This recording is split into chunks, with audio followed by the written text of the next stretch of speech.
Hello and welcome back to Going with the Wind, episode 20. Oh my god, 20. Oh wow, we're at a milestone. Yeah. So I am the Rooflemonger, and this is my co-host.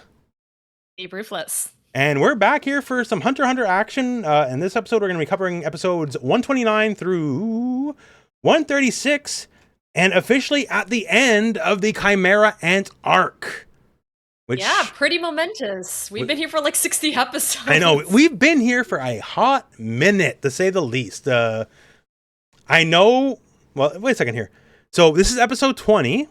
I'm just looking at the page right now. Episode 13 was the beginning of the Chimera Ant arc.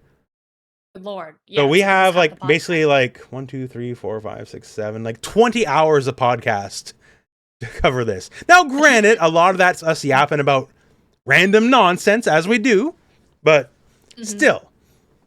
Well, also when you think about it, like the past few episodes, we've been doing batches. Like we used to do like 3, 4, 5 episodes per podcast, and we've basically started batching them together. So we were doing like 10 episodes per podcast at one point. So the fact that it's like almost half the amount of total exactly. We've done like the biggest bunch of episodes, and it's still the longest run by a country mile, right? For sure. But there's definitely a lot to talk about this episode. So good thing is this episode and also the past episode, I think there's content to cover. There's things to talk about. There's a lot to talk about. I got some I don't even know how to phrase this, like concepts of the show or characters I want to talk about now that some characters' arcs are wrapped up. Like say Neferpitou. I feel like I was sold Neferpitou incorrectly. Okay. Which I'll just say now, like going into it, right? A lot of people are like, Neferpitou is the most evil character of anime ever. And like, now that we're done with Neferpitou, I'm like, no, not really. Like, interesting. I wonder who is saying that. Because my impression of Pitou was always that like... Oh yeah, sorry, go ahead. But my impression was always that like, she's essentially like, in the last few episodes, right? She's the foil against Gon, while Gon's supposed to be like the good guy, quote unquote. But he's objectively doing something that's like, kind of evil. Right? And so my impression is always that like Pitou is not like a bad character, right? She's not evil for evil's sake. So, yeah. Well, it's like so many people are like, well, you're gonna hate this character, like, you know, this is the most despicable character. And like when I was getting death threats for calling Neferpitou the funny cat, Neko arc, right? It's like, no, you don't get it. Like this character is just so despicable. And like, not really. Like interesting. I've seen like, you want a despicable character, like let's talk about the best anime of all time, Neon Genesis Evangelion. A despicable character is every character on that show. Like you can root for your character, but like objectively, Shinji's a despicable character. Asuka's a despicable character. Even Misato is the closest thing to a nice person, and she's done some fucked up and bad things. Neferpitou is like, I'm basically pre-programmed to serve the king. I can't really do anything about it. And I do things that serve the king. Done. Right. No, I think objectively, if you look at like Pitou versus Poof, for example, like Poof is actually who, if I had to compare person, he's like, more objectively evil. Yeah. He's more objectively evil because he's doing what he feels like a king, quote unquote, should do. He's willing to snake the king. Pretty much. Versus Pitou's trying to protect the king's interests, right? Because they care about who the king is, what the king and Poof's about, like, right? King, what the king don't know won't hurt him. Exactly. So he's like doing all the. So he doesn't even have the loyalty part right. Yeah, exactly. And so like, I feel like if you're going to compare the two, like Poof's actually the more objectively evil. Yeah, absolutely. Like, yeah. Like, and yes, I get that Neferpitou killed Kite and thus made Gon sad. So thus in the logic of the show, well, it made the main character cry. Okay. Like, but it's not like I was sold like a ticket of like, this is like the Hitler of anime characters. And like, not really. Definitely not. And I think Pitou, I don't remember, okay, maybe they didn't, I don't remember, but I think Pitou actually apologized. He's like, oh, sorry, I can't save Kite, you know, like I can't bring him back. Yeah, like it was almost like a bit, and we'll cover it more when we get to it, but like, it's like, Kite's dead, I'm sorry, like, I didn't mean to mislead you, but like, there's nothing I can do. Like, not being tricksy, not being like lording it over him, even when Neferpitou goes to kill him. It's kind of like, sorry, that's the way the dice rolls, kid, you know, like. Right. Exactly. Versus like Gon is just like, he's just like pummeling after Pito dies, right? Yeah. He's just pummeling the body, right? It's very stark. And I think, you finally got to see. Well, I guess we'll get to it. I Yeah, don't want to we'll hop ahead get to it. myself. And we got some Yappin to There's a do lot of beforehand. iconic moments. Yes, Just but we got because yeah. the dispatch playthrough is not up yet. I said it would be up by now on the last thing. It'll be up after the Game Awards, because Game Awards is this week. It's like the most important part of the week for what I do, for personally and professionally, because there's going to be some fighting game stuff there. We know that. Of course. And I'm personally interested because they just announced, they didn't announce, but like it's sort of leaking. There'll be new Tomb Raider there. There hasn't been a new Tomb Raider in almost 10 years. I'm very excited for Tomb Raider. Looks like Divinity 3 is going to get announced there. I love Divinity. Looks like, which missed the Summer Game Fest. It looks like Warhammer Total War 40K will be announced there. I like Warhammer and I like Total War. And there'll probably be a bunch of stuff we don't know that'll be there. So I'm just looking forward to it. And one thing here, I do have a tweet. So, are you talking about the trending hashtag you're gonna make go viral on Twitter? No, there's not that. Maybe not the anti-Silk Song one if you're talking about, but it is a hashtag there. Okay. As of the time of us recording, I believe it was just even yesterday, Harada said that this will be his last year at Bandai Namco. Like he's going till the end of December, and then he's done. Yeah, he literally tweeted that yesterday. So yes, and I did a little detective work, and I found a tweet from earlier in the year, which at the time probably had different connotations. Now at this time has very different connotations. So for the benefit of those on the audio podcast, this is Harada with the Virtual Fighter team. And it says, Team Sega, hashtag open to work.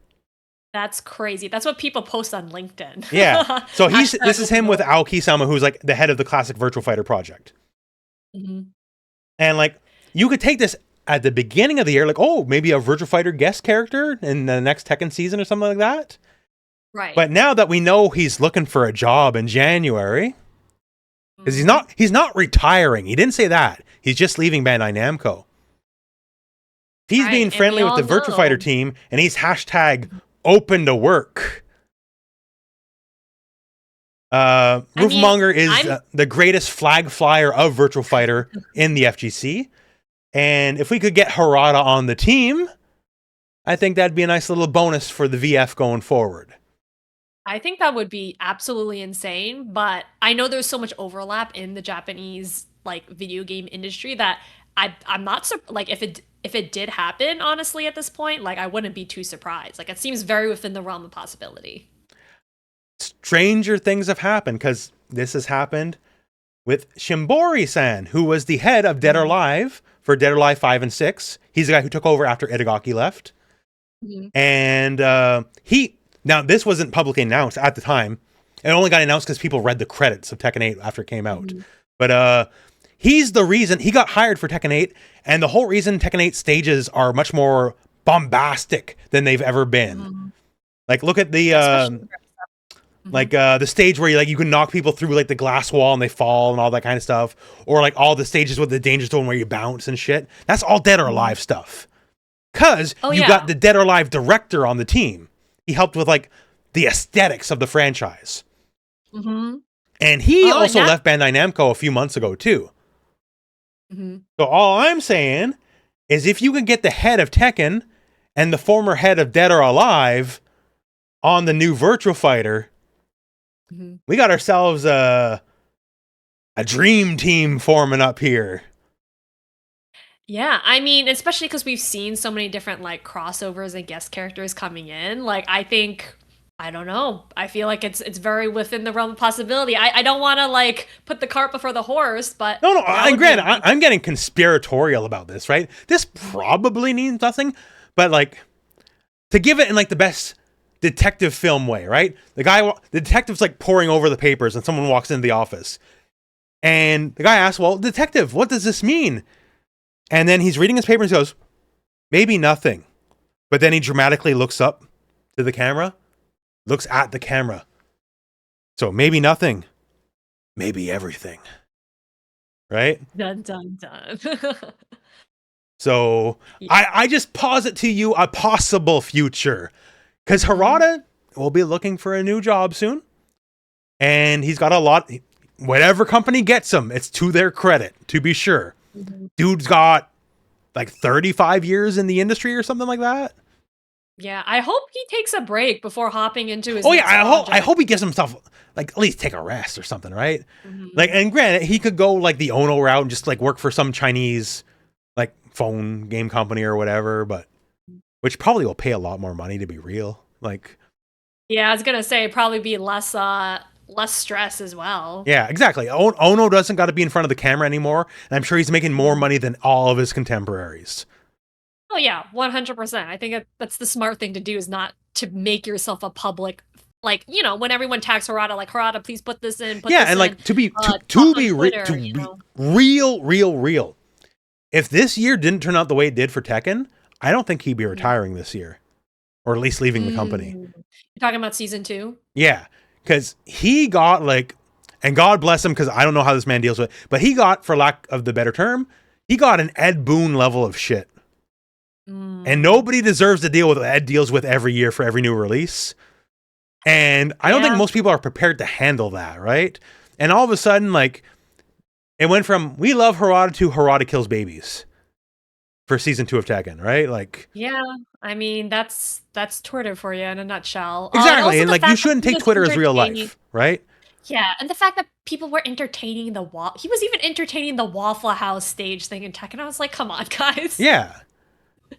But it's just, I don't know, like he got so much shit thrown his way, and some of it, not Harada, but like, God bless him, the Murray gentleman, Michael Murray. I think he's a nice guy. He sometimes doesn't write the right words, which can also cause problems, right? As someone who's been under a lot of Twitter pitchfork fires myself, right? Granted, a lot of those that happened to me, I invited them. Right? I'm like, I type something looking for a fight. And like, let's fight. And sometimes I get 2 or 3 people. Sometimes I get 2 or 3,000 people for the fight. It all depends. But I look for it. Right. He might just tweet something out innocently. And then the next day the Tekken community comes to devour them. Yeah, I mean, we all know that Twitter is known for its nuanced and insightful conversations. Exactly, yeah. So. Nuance and critical thinking skills are Twitter's specialties. That's why what I do works the way when I look for a fight, that's why it works. That's why it takes off. Because ain't people looking for like my history. Like the few people who know who I am, like it'll be a combination of like you read the replies like, you're the devil, you're the R word, you're this, that, and then it'll be like, Rooflemonger, you did it again. And like someone's like laughing along the way, right? Like, but it's amazing that like if you had a blue check mark at this point, you'd be raking in the money, man. I refuse is the thing. Like I will not give Elon money. And like I realize, but I have a popular Twitter account. I realize I would make more money than I'm giving him. But it's about the art, right? Artistic integrity. Exactly. So people, I need you to know I'm trolling you for the love of the game, for the art of it, not to make money. I'm not grifting you. Okay, well, I'm not grifting you in a financial sense. I'm grifting you in I'm stealing your soul sense. Because I just put out the bait and you just come and you bite on. And rest assured, I'm not doing it for money. I'm doing it just for the sick smile at 3 a.m. when I'm so tired. I'm like, it's all for the love of the game. Yes, exactly. So if you have the blue check, and granted, hey, I had the original check mark back when it meant something that you're a big deal. I had that check mark. Does it not transfer over? No. Oh, okay. And I wouldn't want it. Like having a blue check mark now it's like a sign against you, basically. Yeah, it truly means nothing. Yeah. So that's when I gave myself the Rooflemonger monkey gorilla orangutan emoji. I gave myself my badge of honor. There you go. Like on Twitter, there's always these threads that go around about like how the algorithm like prioritizes. Like someone goes into the source code and they figure out like, okay, how are they prioritizing? And it's like the blue check mark. You do get buffed. An insane amount. And also, if you post links, you get bumped under. That's why most people if you post a link to your video, say check the link in the or like the next post, right? But Right. it doesn't fully get around it. But the way I've been getting around it, because I don't want to do that, because everyone does it. I want to do it. I just want to. Here's all the info in one spot. Don't fucking have to scroll down or like click the next thing. Here's the link. But if you pin that tweet, that's a separate port of like discoverability. Because you'll scroll down Twitter, it's like, check this person's recently pinned tweet. And even if that has a link in it, it'll still show. Ah, okay. That's a so really that's good what idea. I do. I'll post my video for the day, then I'll pin it. And then that helps give it discoverability. Yeah, I do a similar thing where I post the tweet, right, releasing a new video. I do the link in the comments thing sometimes. No, and you should. I don't because I'm stubborn. I tell a lot of people, like, here's what I do, here's what you should do. I succeeded in spite of myself. I did everything the wrong way and managed to get on top. But yeah, you should do that. Well, okay. So it depends. Sometimes I'll do it. Sometimes I'll put it directly in the actual post itself. It really just depends on what I remember to do. But actually, if you like a day later, I'll go and I'll actually pin the post to Twitter, and that actually shows up as a separate action in someone's feed. So that way, I don't have to retweet like the same post, which feels like a little bit too self-promoting, but then you can pin it. I gotta open the main tabs. I'm gonna give you guys a legitimate hot tip. Okay. Where the fuck is my Twitter tab? There we go. Okay. Because this worked like gangbusters. And by the way, so I don't have blue check. I have viral posts all the time, right? So I can only imagine if I had the blue check bump. So I'll have like a post with like 1,000 to 10,000 likes like every week. But yeah, I've seen it. I know, and that frustrates a lot of people, which makes me laugh. But I'm just scrolling down. Sorry, bear with me one moment here. No, so the first Avatar video I posted for the week for the alpha, which was amazing, by the way. Avatar Fighters is a lot of fun. And if you did not get to, which not going to blow up any spot. How do I phrase this? Not many people got in the alpha. Yes, it was very close. I was told the exact number, and it's shamefully low. Really? Okay. Insanely low. Criminally, like, not certain people are not in charge of their own destiny. You have to go like what higher ups say. But should have been more. The next alpha will be more, thank God. But like, I was shocked when I found out how many people actually got in there. Interesting, because I was in the Discord, and I feel like there's like 10,000 people in that Discord. Oh, in the Discord, yes, they're not all invited. They're just in the Discord. They applied. They're not invited. Well, you have that super secret creator privilege access, so lucky you. Some creators did get keys. I'm not gonna lie about that. That happens every now and then. Okay, there we go. So I made my video of like, hey, watch the video, right? And the secret is what you want to do is you want to, not right away, but you want to quote your own video with something else, with something you think will get engagement. And then, if that gets engagement, wait a second here. I'm just going to bring up the actual tweet so you guys can see it on the, on your end here. 1 second. Yeah, I get to see a live demonstration. Yes. Rooflemonger crafting his next masterpiece in action.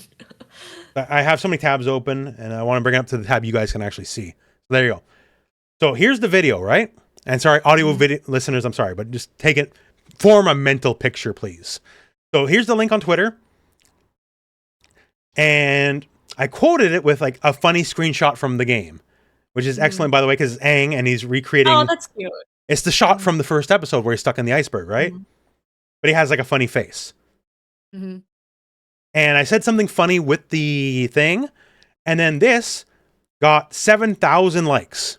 Whoa, that's a gangbuster of a tweet. Yeah. And this had 158,000 views. Which, a view on Twitter means a lot less than you think. If someone scrolls by it, that counts as a view. If it appeared on their screen for more than 1 second, it's a view. So it doesn't mean they engaged with it at all. They just, it appeared on the, but still, 158,000 people at minimum scrolled by it, right? Right. And now, I just got to find my metrics on the other post. And so that means the thing I quoted has 170,000 views, the video. Because that's what's quoted. So they're seeing it. They don't necessarily click the video. They don't necessarily engage in the video. but there's going to be some bleed through, right? Right. Yeah, I know, because you're curious about the original post, so you go and you Yeah. click the original one, right? And now, for context, that video got 53,000 views. Oh, that's really good, actually. That's, and like, even for me, which is ideally a larger channel, 53,000 views is a lot of views for me. A lot. I'm happy with 20,000 views. So 50,000 is like, hey, you're help paying for Christmas gifts. I'm not going to lie. Like, right? Yeah, so that's what you want to do. Take the video you're linking, quote it, not right away, like build some time between you posting it and then quoting it. Quoting it with something you think will, like, people will like laugh or click like or engage with otherwise, and they're going to see what you quote, which is the video, and then basically you're giving that video a second chance to be viewed on Twitter. So that's the tech. On top of pinning it, that also works, but that's the tech. Doesn't always work. Doesn't always work.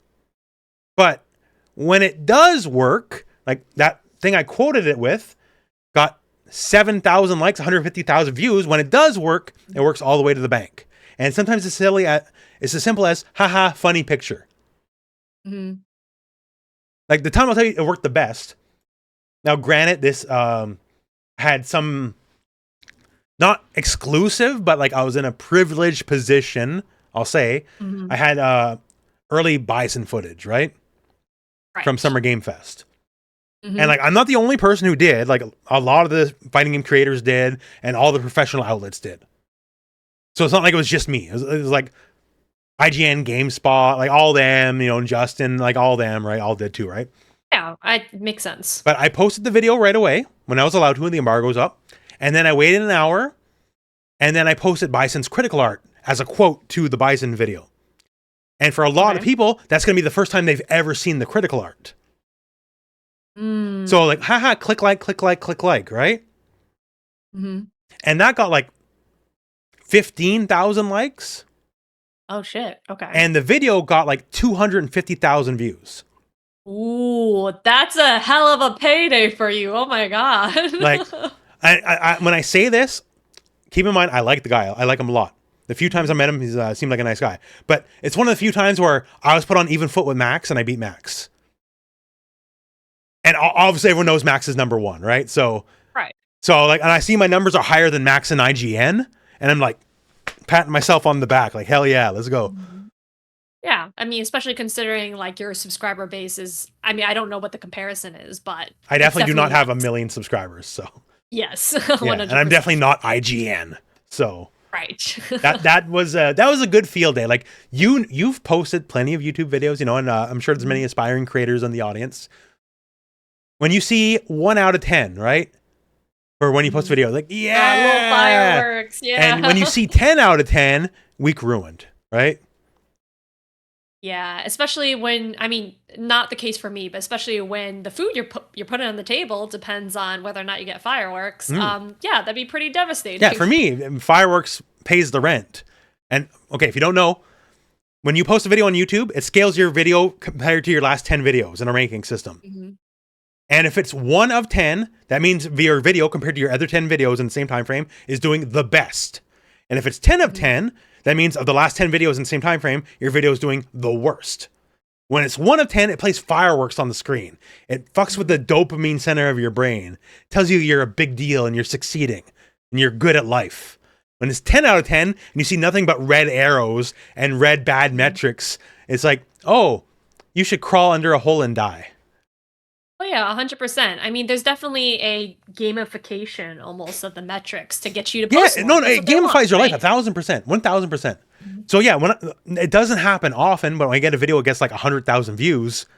That's like, hell yeah, I can pay the rent this month. And you know what? I can go out to eat. I won't just get the bread and milk. I can go get something nice for dinner. What do you mean you're not living on, like, you're not living the high life, flying first class class yeah, everywhere? I thought you were a YouTuber, Rooflemonger. Well, if you've listened to podcasts, I'm sure I've talked about the meth heads outside enough at this point, right? Like, yeah, old Rooflemonger lives in not the good part of town, folks, because the rent's cheap. You know why the rent's cheap? Because the cops are here all the time, and people get stabbed around here.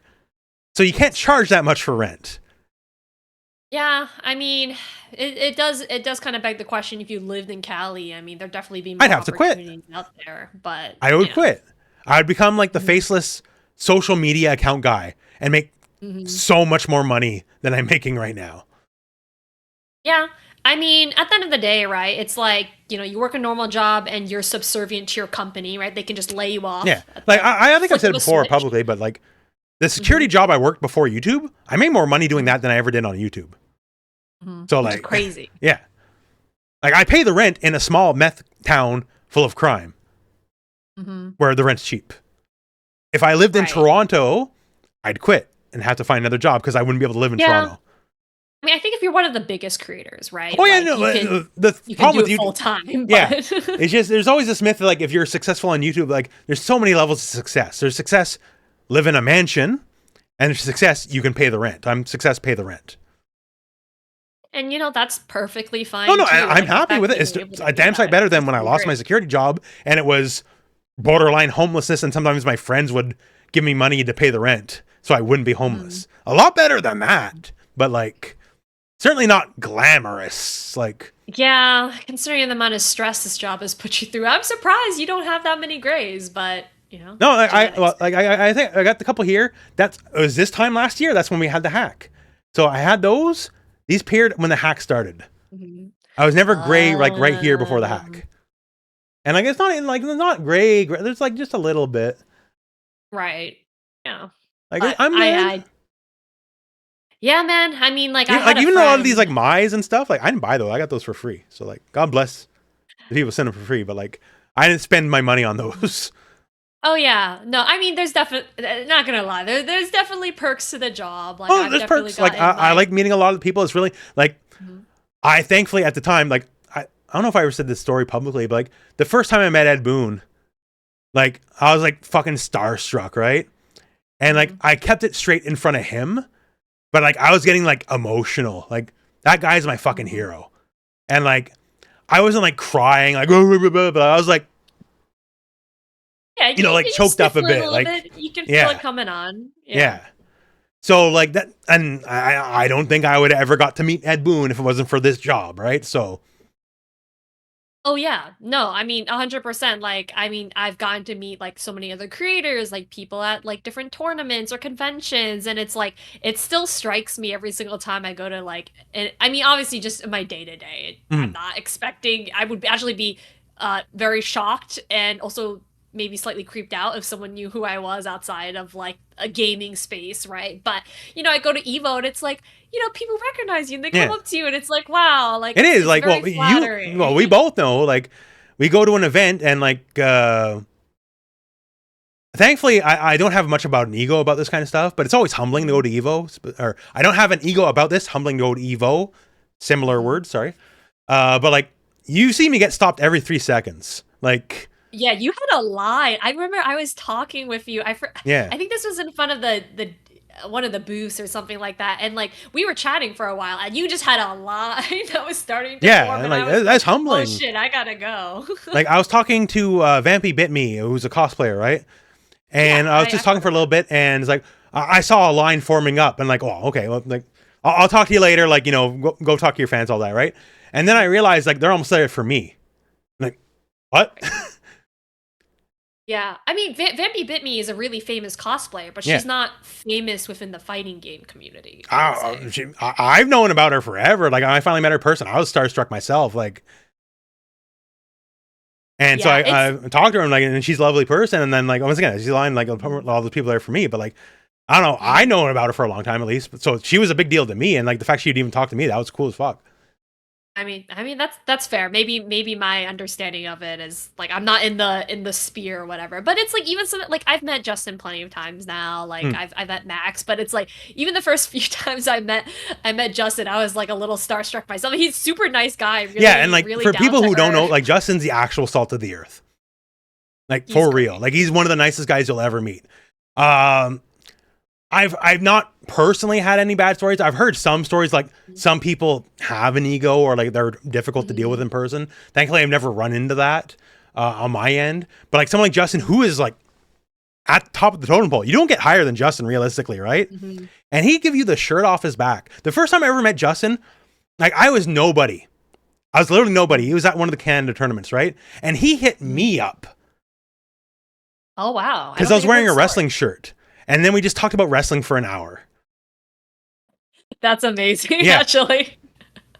Yeah, how I kind of met Justin through the virtual space is that I actually, and this is when I was, I mean, I'm not big now, but like I was like really tiny. You're going with the one co-host. You are the biggest deal. Oh, 100%. But in comparison, like from like a creator standpoint, right? It's like I'm not huge, and that is totally like that's not why I'm in. Like I do what I do, right? Not for like the size of the channel, although it's a nice like side effect of what I do. But anyways, like I maybe only had like a few thousand subscribers or something like that. And I messaged Justin to do this big collab video, which you were a part of yourself. I remember that one.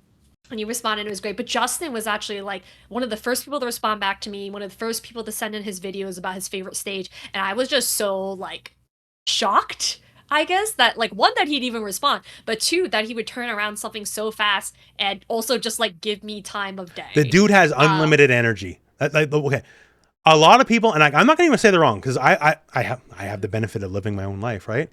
And a lot of people I know how I work is I kind of work myself to death, right? And so a lot of people call me the hardest working man in the FGC. And I'm here to tell you, Justin can match that energy fucking easily. Yeah. I've been to so many events where Justin's at, and I look at his schedule compared to mine, and like on a lot of days he'll crush my schedule.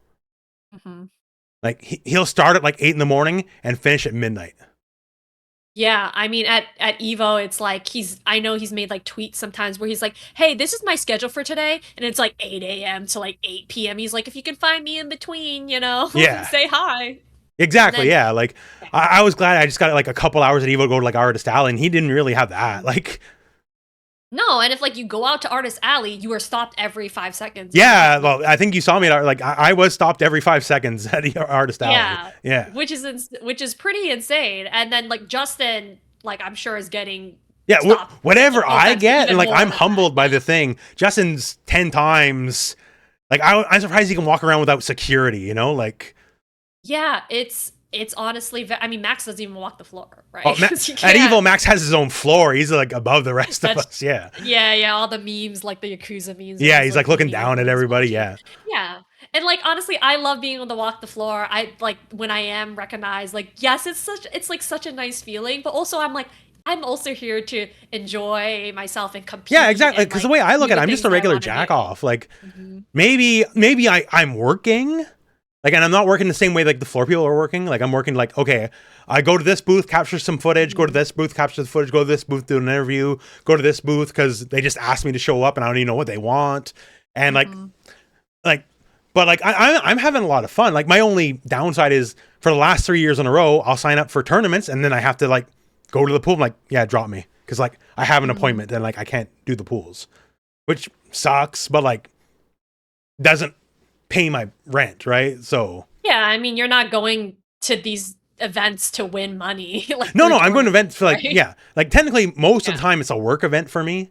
Like I'm going there for some kind of work, but like, I don't know. Hold me to this, please. Whatever Virtua Fighter finally comes out, make sure I don't skip Virtua Fighter pools. Whenever new VF comes, I'll hold you to it. Yeah. I will hold you to it. Because like first year for Street Fighter, I was not allowed to enter Street Fighter.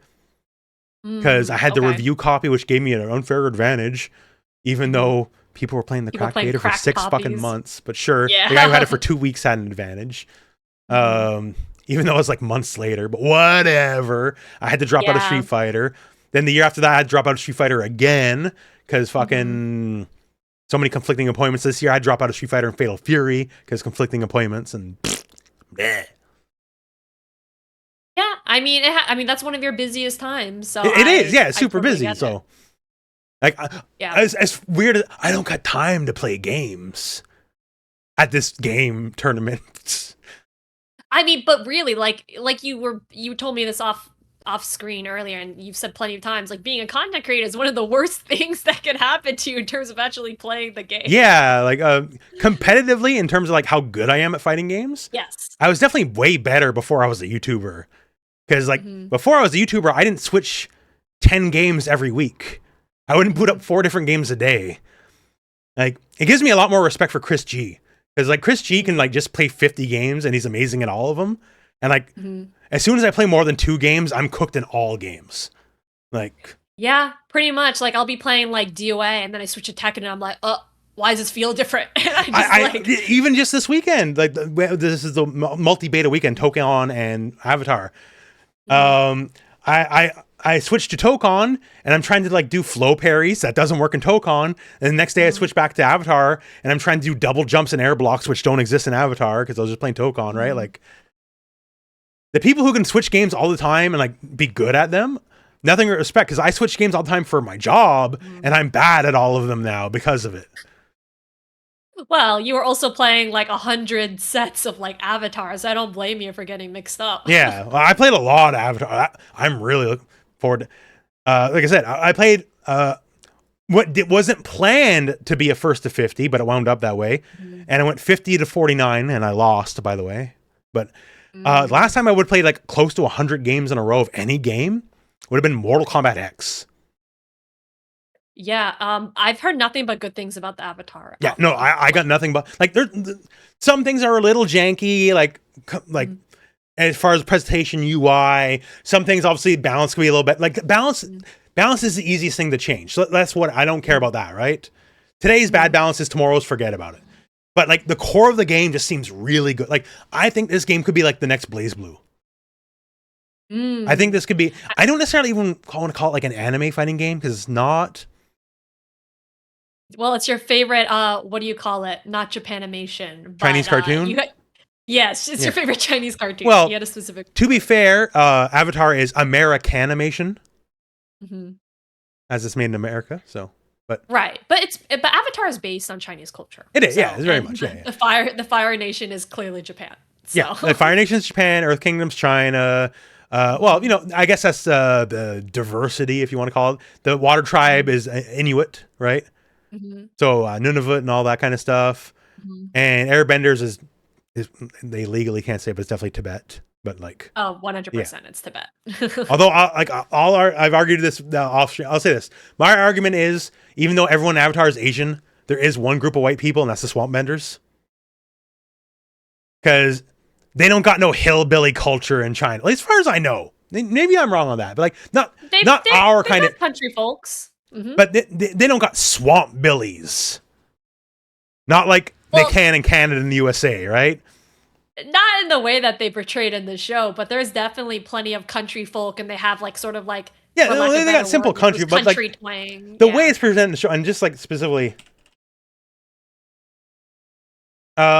giving the benefit. Why does this say Minecraft? Okay, I'm going to use this picture. It says Minecraft. Wait, it's a thumbnail for why? One moment. Let me just get the actual picture here. Let me get the actual picture of this. So they got the Swamp Benders, right? And having grown up in Quebec. Oh, god dang it. The guy on the right, and sorry, audio listeners, look at the Swamp Benders. The guy on the right with the half shaven, there's no way you're not telling me this is not the most French Canadian man to ever live. This is like every third guy in rural Quebec. Minecraft underneath. Why? Yeah, I know. It's for some YouTube video, right? Okay. And like rural Quebec, it's not like the same kind of hillbilly you think in like American media, but trust me, we're hillbillies. So I see this guy and like, oh, he's Quebecois, just like me. The hat is interesting. Like, what do they wear? Leaf hats in Quebec? We don't wear leaf hats in Quebec, but like this weird like shitty half shaven look and all that, and like just like. Everything about him just screams Quebecois to me, so I don't know. Yeah. No, I think any Quebec listeners, you know this guy. You've seen this guy before. I haven't been to like the rural countryside in places like Japan and China all that much. Maybe just a few times in my life to bare minimum visit where my dad grew up, but I don't. He's Mike Stoklasa. I don't think they really look like that out there. At bare minimum, if you don't want to believe French Canadian, this guy is absolutely the red letter media guy. I mean, the whole like kind of like 5 o'clock shadow look, that is like, very not Asian. Yeah, so that's the white guys in Avatar. That's my argument. So there you go. Yeah, I got to play a little bit of the alpha as well. I absolutely well, now I think I'm slightly justified in saying this now that I know a little bit more about Korra. I refuse to play Korra in the entire alpha, but I had but she looks cool. Like the way she plays, it looks very cool. Like very rushed down. Yeah, she's rushed down plus frames, kind of character. Yeah, she looked really fun to play, but I just spent most of my time at Katara, and I had a good time with her. And yeah, a lot of fun. I mean, I'm not qualified to speak about it from like a gameplay perspective, like you are, I'm sure. But well, you're I had a lot if you of fun. played the game, then you are qualified to talk about it. Well, I appreciate you saying that, but I wouldn't be able to tell you like what are the combos, what are the techniques, like explain any of all that. Like stuff. the way I come at, like I might be the fighting game teacher guy, but when I play for me, I play like the most simple, ignorant characters. Like that's why I play grapplers and super armor characters, because I'm not here to think. That. I mean, that's fair. That's fair. I mean, that's in Magic. Like, I'm like, I don't understand what all these different effects do, so I'm just gonna play the most brain dead deck. In Magic, I play red and green big stompy character decks. Like again, I'm not here to think. I feel. I emote. That's right. You feel the energy. I might make videos about the science, but rest assured, I don't practice what I preach. You know, like. I mean, it's good to have knowledge of both. So you're definitely going to be a very big help when we are commenting the 2xKO tournament. If we're doing that, well, you can call fives. Don't worry. Holiday Matsuri is not. Oh, and now by the way, because I cut it out of the last podcast by when we talked about this because it wasn't announced when we did it. And then we finished recording, and apparently during us recording, you got announced for Holiday Matsuri. So she's going to Holiday Matsuri, y'all. Yes, and you will as be a there guest too. And we will be guesting together. They've paired us together on pretty much everything. Yeah, so we'll be hosting several. I don't even remember what they are, but we'll be hosting several events at Holiday Matsuri together. Yeah, there's an opening ceremony event. There's a ally and betray event. There's the 2xKO tournament, and there's some dive kick. There's a dive kick thing. Which I don't remember what it's called. But yes, so we will both be there together. Justin will be there as well. Justin Wong will be there, and most importantly, Billy Mitchell will be there. That's right. Got some of that hot sauce. Yeah, they got the hot sauce. He might be a controversial figure. That's the least of it. Yeah, but the one thing I'll say in his favor, legitimately, okay, did he cheat at video games?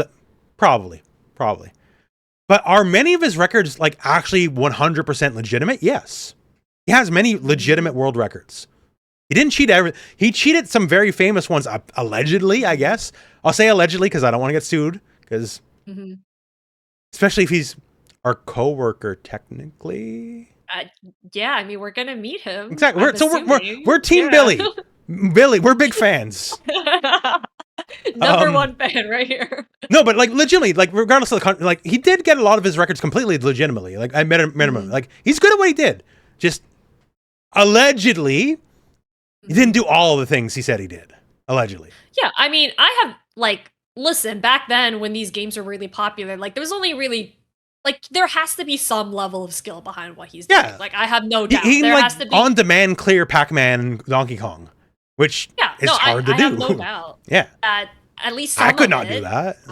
I don't know. Like I'm not qualified to speak on how much of that is true or allegedly not true, but I have no doubt that at least some of those records are probably legit. Yeah.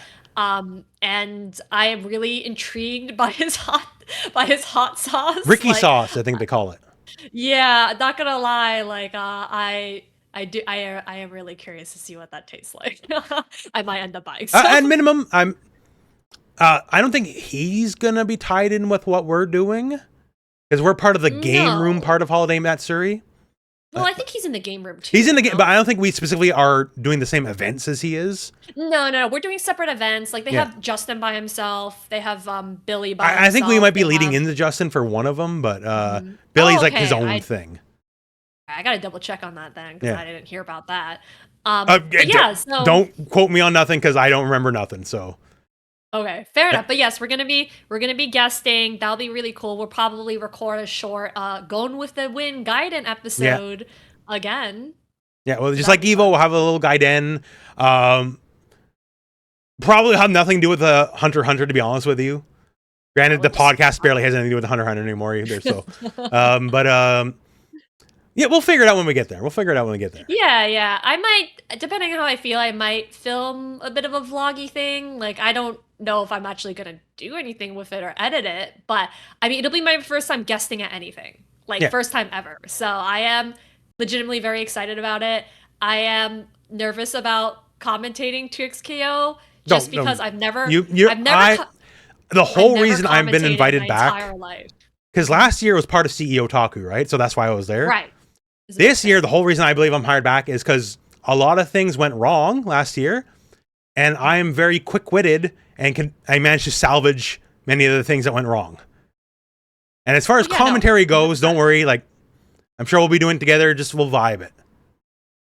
Fair enough. I don't want to set up these expectations. I'm like some like 2XKO expert. Like I've played it very casually, but I am no Rooflemonger creating like these like pick a main guides, right? So I know a lot of people who've done a lot of commentary over the years that are certainly no experts at the game to commentate. So I wouldn't be too stressed about it. All right. Well, we'll see. But so you released the Avatar alpha video over the weekend. What else have you been working on? I got a couple long-term videos or long-form videos. I don't know which ones I'm going to finish in time for Christmas. At least 2 of them will be up. One for sure. I want to do my long-awaited, not that I've ever announced it, but like to me, fighting game archetype video where I just go over all the archetypes of fighting game characters. I think you've shown me your little notepad. Yeah, I got notes on it all, right? And I'm going to cover all the archetypes, but then I'm going to go into sub-archetypes. Then I'm going to go into sub archetypes. Oh, like sleepy boys with pillows. Yeah, well, like one of them is a Duskoi-like, which is this character specifically plays like E Honda. And there's a lot of characters that play like E Honda that are designed and based off of Honda who are not Honda. Huh, okay. Interesting. Yeah. Well, that'll be a really cool video to look out for. Did you say when you think that video is gonna release, or you just said sometime in the next? I'm not worried about nothing till after Game Awards is done. Like, I had to survive the beta weekend. Now I survived Game Awards. I'm not even pretending to put a date on anything before Game Awards is finished. That's right, and you got to survive the Gone with the Wind podcast. So this part's easy. This part's good. We're good. But everything else before Christmas is all I'll say. Okay, fair enough. I mean, I saw a few of your videos that you posted. Like there's a very real chance I'll upload it, and like while I'm uploading it, I'll be on the plane to Florida. Yeah, that's fair. Oh yeah, and then you'll have the dispatch, and then you'll have this video. Wow, you have a lot of content. This video will probably go live tomorrow, as of time of us recording it, and then dispatch probably the day after Game Awards, or maybe day of. I don't know. We'll see. Well, after Expedition 33 wins, you might have to be tweeting all about that game instead. So. Oh, don't worry. Like I said, I plan to be very unbearable about it. So. Did I tell you I finished the game? I think I told you. Yeah. Right? Oh, we talked a good bit, and and now you understand why it's the game of the year. Yes, that I would be surprised if anything else got it. I mean, especially soundtrack of the year. Like if it doesn't win soundtrack of the year, I mean, good God, I don't know. I don't even know who the other contenders. Like realistically, like it has to win almost every category it's named for. Like now that I played Dispatch and I like Dispatch a lot, Dispatch might even be my game of the year if Expedition 33 didn't exist, right? But like it's like best new debut. Well, it's cool, but it's not Expedition 33. You know, like it's kind of crazy that that's the first game the studio has made. I mean, they've been working on it since like 2017 or 2018. Yeah, like I've seen prototypes of the game where it's like some janky ass shit, and like it does not look. It looked very different. Yeah, and then they got funding and they brought in all these like AAA voice actors like Ben Starr, and then it got the polish, the French polish. Yeah, it got that French polish, and like now they're superstars. Now they can do whatever the F they want, right? Same thing with allegedly the new Divinity 3 that might get announced. They made Larian made Baldur's Gate 3, and then Wizards fucked them over, Hasbro fucked them over, so we won't get Baldur's Gate 4. But now they're like, okay. Well, they know the gamers at large know we made this game, so we can make whatever the fuck they want. They're going to come because they know we're basically the best at what we do. Yeah, pretty much. I mean, I would be shocked if they weren't working on a sequel to Expedition 33, like right now. Yeah. At bare minimum, they said there's going to be some kind of DLC, and I expect that DLC is going to be shown at the Game Awards. So, I think so as well, especially considering how many times it's been nominated. I mean, it's the most nominated game of all time ever. Yeah, I have my and I've shown you, but I don't think I've talked about it. I have my Lune cosplay Yep. locked and loaded and ready to go. I just finished putting the final touches on her maybe last week, so I don't know if I'm gonna wear her at Holiday Matsuri because that's kind of work related Yeah, it's and kind of it's more effort. worky. Like, Normally I would say I would wear it at MagFest, but well, I may or may not attend all of MagFest for reasons. yeah, So if that's the case, if I don't attend all of MagFest, like me, I'm not gonna cosplay on the days that I do end up going. So I don't know. All to yeah. say, like I may or may not wear it at Holiday No, Matsuri, it's but an I know excellent people do wear costume. it. So whenever it is debuted, everyone be like, hell yeah, that's sick. I will post it on the Twitter, Yeah, the Instagram, all of the socials and stuff like that. So y'all see it. yeah. But yeah, my next video, I actually don't think I want to talk about it quite yet, but it is a long one, and definitely one that I'm hoping I can get out by later this month. But if not, maybe there's another backup Oh, sorry, video we that lost I you for might one work second. on. Even though I Oh, I was lost you, saying the thing picks it up. I know, but I can't hear you. Sorry. no worries. I was just saying that I have a backup video that I may or may not have done by the end of No, December. no, So that's smart. That's smart. Have a video yeah, in the can. I'm gonna try to have something out for like around the holiday season. Honestly, it's probably gonna be after Holiday Mitsuri, so maybe like Christmas time ish. But I'm also gonna actually be on so this Saturday. I don't know what time exactly yet, but Eye Patch Wolf is actually having a charity stream, and so I will be on there at some point in the evening. I'm still working at the time, but I don't stream that much, so please go easy on me. Now, Eye But Patch that'll be Wolf happening all famously day. has a competing Hunter x Hunter podcast. That's right. But they never And he finished, never and we finished. will. Yeah, so we're further than they are. But it'll be a weird crossing of the streams. For sure. I mean, I think the name of their podcast, I don't exactly remember what it was called, but They it they was were going in something. 60 seconds. Yes, it Yeah. was. Oh, we are the opposite of 60 seconds. We are Yeah, going no, in we ain't 60 following that hours. format for sure. Yes, but I think people are here for the yapping. But anyways, all to say, like I do, I will ask him about, like, I will tell him about our podcast Yeah. on his stream. Well, and So that'll granted, be interesting. these are two people who do that podcast that are infinitely more famous than us. Oh, This 100%. podcast has like 1/1000th the reach theirs did. Yeah, it's kind of insane. Like I still am in shock that like I was invited on. It's a little bit. It's another one of those like weird full circle moments where it's like, Justin. I knew about Justin and I knew about like Eye Patch Wolf and like Wooly and Reggie and all of them. But then it's like, to actually get to work with them in Well, like a it's because you're creative becoming a setting. multimedia superstar. I don't know about that, but I'm just very grateful for the opportunities, and I'm excited, but also nervous. As I am with many things, whether it be a 2xKO tournament or a live stream, but it's going to be a good time regardless, and it's for charity, so definitely come and check in. I think it's going to be running like all day, pretty much. So, And do we have an exact date on this, or it's this Saturday. which I think it is? starts. Ooh, it is God. What's today, the 9th? I don't know. That's what I'm Okay, asking it's you. it will be on the 13th. I'm gonna be one of the evening slots, so I think after 5 or 6 p.m. Eastern. But I know the stream definitely starts earlier than that. So I mean, there's a lot of really cool, huge, much bigger than me creators that are also going to be joining as part of that. So definitely check them out as well if you're able to have the time. But yeah, so that's a weird moment. There's a lot of things that keep happening to me that I'm like, oh, like this is a first. Yeah. This is a first. This is a Oh, first. it's nice. It's nice. The one thing is, like, even though, like, for on my end, like, Mhm. is it stressful sometimes? Yes, because I work myself to death, blah blah blah. But like, it's nice. Like, it's nice for someone's like, hey, you want to do a thing? And like, well, thank you very much. That'd be Yeah, lovely. you thought of me, like I'm very flattered. Yeah. Like you know of my existence even. It's nice to be. Like Yeah, it's just, especially for me, like, mhm, hillbilly man in a small town, right? And like, mhm. wait, someone from California, that's the famous place from the movies. They want me to go there?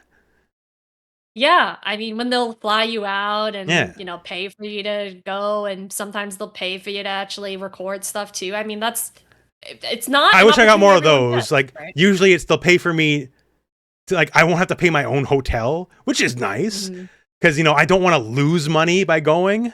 mhm, But usually you don't get right. paid. Like it's Yeah, happened twice ever, but looking I for number mean, three. Like no Saudi money here for you, unfortunately. I get accused of it all the time, Saudi shill, but like, please call me that when I finally get a dime from them.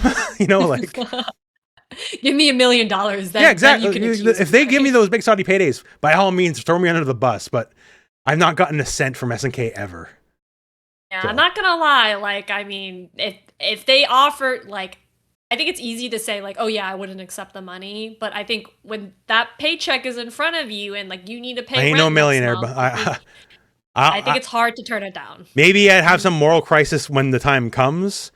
But if it's just for like esports shit, like whatever. Like, but Yeah, and Saudi Arabia is doing a lot of investment in not just like fighting games, but esports and entertainment and of so many other fields, yeah, right? They're really trying to diversify right now. So, so they can get the yeah. Rooflemonger can buy grocery fund.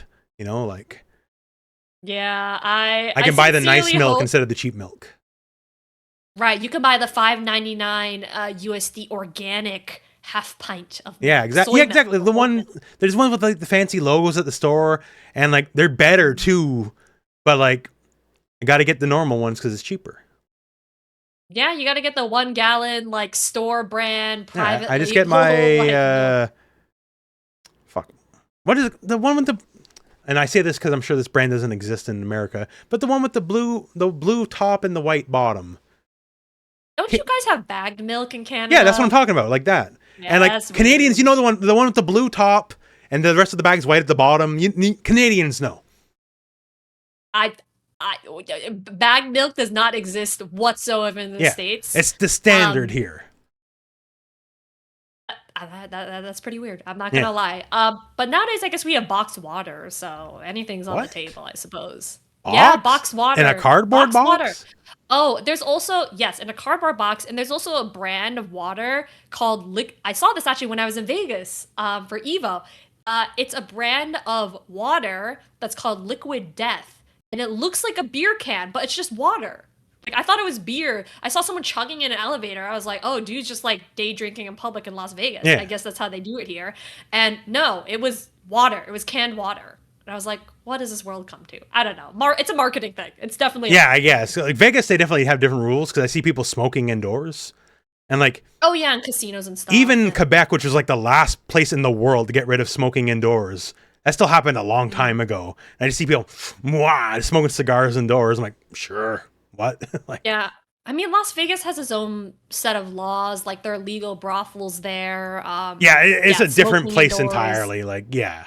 Yeah, but I do think like, it's definitely not as crowded as there as compared to like the last few times I've been. Well, So there's apparently, definitely Canadians don't go anymore. I'm the only Canadian left that goes, and only for Evo. And it's costing them like billions a year. Yeah, no, Las Vegas is really not doing too well from my understanding. And when I was in the hotel, like, I went down with some of my friends to some of the casinos to take a look. I personally don't really gamble all that much, but they were gambling and they're giving out free drinks. So I was like, yeah, I'll stick around and have a Yeah. free drink. But anyway, so like they're going around all the tables, and like I was walking the floor, and it's like, it's Saturday night, it's like 1 or 2 a.m. Like, you would expect this would be the most popping time for the casino. And like, yeah, there were definitely people, but there's a lot of empty tables. And I was Oh, just there like, you go. So ew. if we run out of people, maybe we can't have Evo there anymore.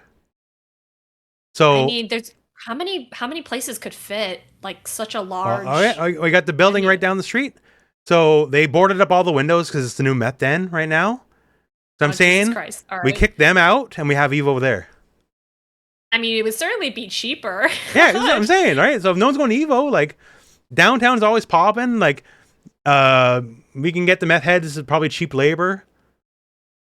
You can Get build some them, hotels. yeah. Well, a lot of people just sleep in the street here. Although we're at the time now where you'll die if you sleep in the street. But sleep at the methadone Yeah, clinic. I mean, that's It's certainly an idea. I don't even know how people would get down there though, because you got to be somewhere where people can fly in, and like you live. That's my end goal. I got to be the biggest influencer. So eventually, after all this time, after all these years, y'all eventually got to come to me. I mean, that's a strategy. I'm not going to deny that. That is a strategy. That's one of my proudest moments ever. And this is before I ever did YouTube content creation. It's my town's only tournament ever. Oh, did you host it? Yes, and actually, I talked to some of the Canadian guys who helped tournaments, and they were even all those years ago. They were the same guys, and they remember me from that tournament, right? So that's crazy. We got about 50 people, which I know is not big, but for us is big because only three people were local. Me and two of my friends. Everyone else of the 50 some people was Toronto, Montreal, or Ottawa. That's really and it's for Street Fighter 4, and I won that tournament and easily. Thank you. So the rest of Canada, the few people who could be asked to travel pretty far. So they're serious about Street Fighter. And they came to my little corner of the world and they found they're better. So that's actually one of my proudest accomplishments. I had my tournament, and all the Canadian Street Fighter diehards came here once, and I sent them back home. Is there a hotel in your town? There's a motel near the highway. I guess that's where all of them were staying then, because I don't know where else they would stay. You could probably, well, for Toronto, you'd have to like all night it, but you could go and come in the same day, I guess. It'd be a long car ride, but you'd be like 10 hours in the car if you're coming from Toronto. Oh, geez. Well, I mean, that makes it more than impressive that they actually came out there then. Well, people were, back in the Street Fighter 4 days, the hardcores were hardcore about it, right? It's one thing, like, you're basically asked to come to nowhere, and only 3 players from nowhere are in the tournament. So everyone else is Montreal or Toronto, basically. I mean, that's pretty cool. I've never even made it out of, well, I've never been in any like smaller size tournament, but at Evo, like, I'm not ashamed to say I've never made it out of pools.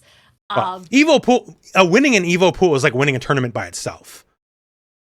Well, that's fair too. Oh, anyways, I've never won a tournament. Yeah. So no, I think I won like $50 for winning that tournament or something comically low, but it wasn't. Well, it's not about the money. It's about sending a message.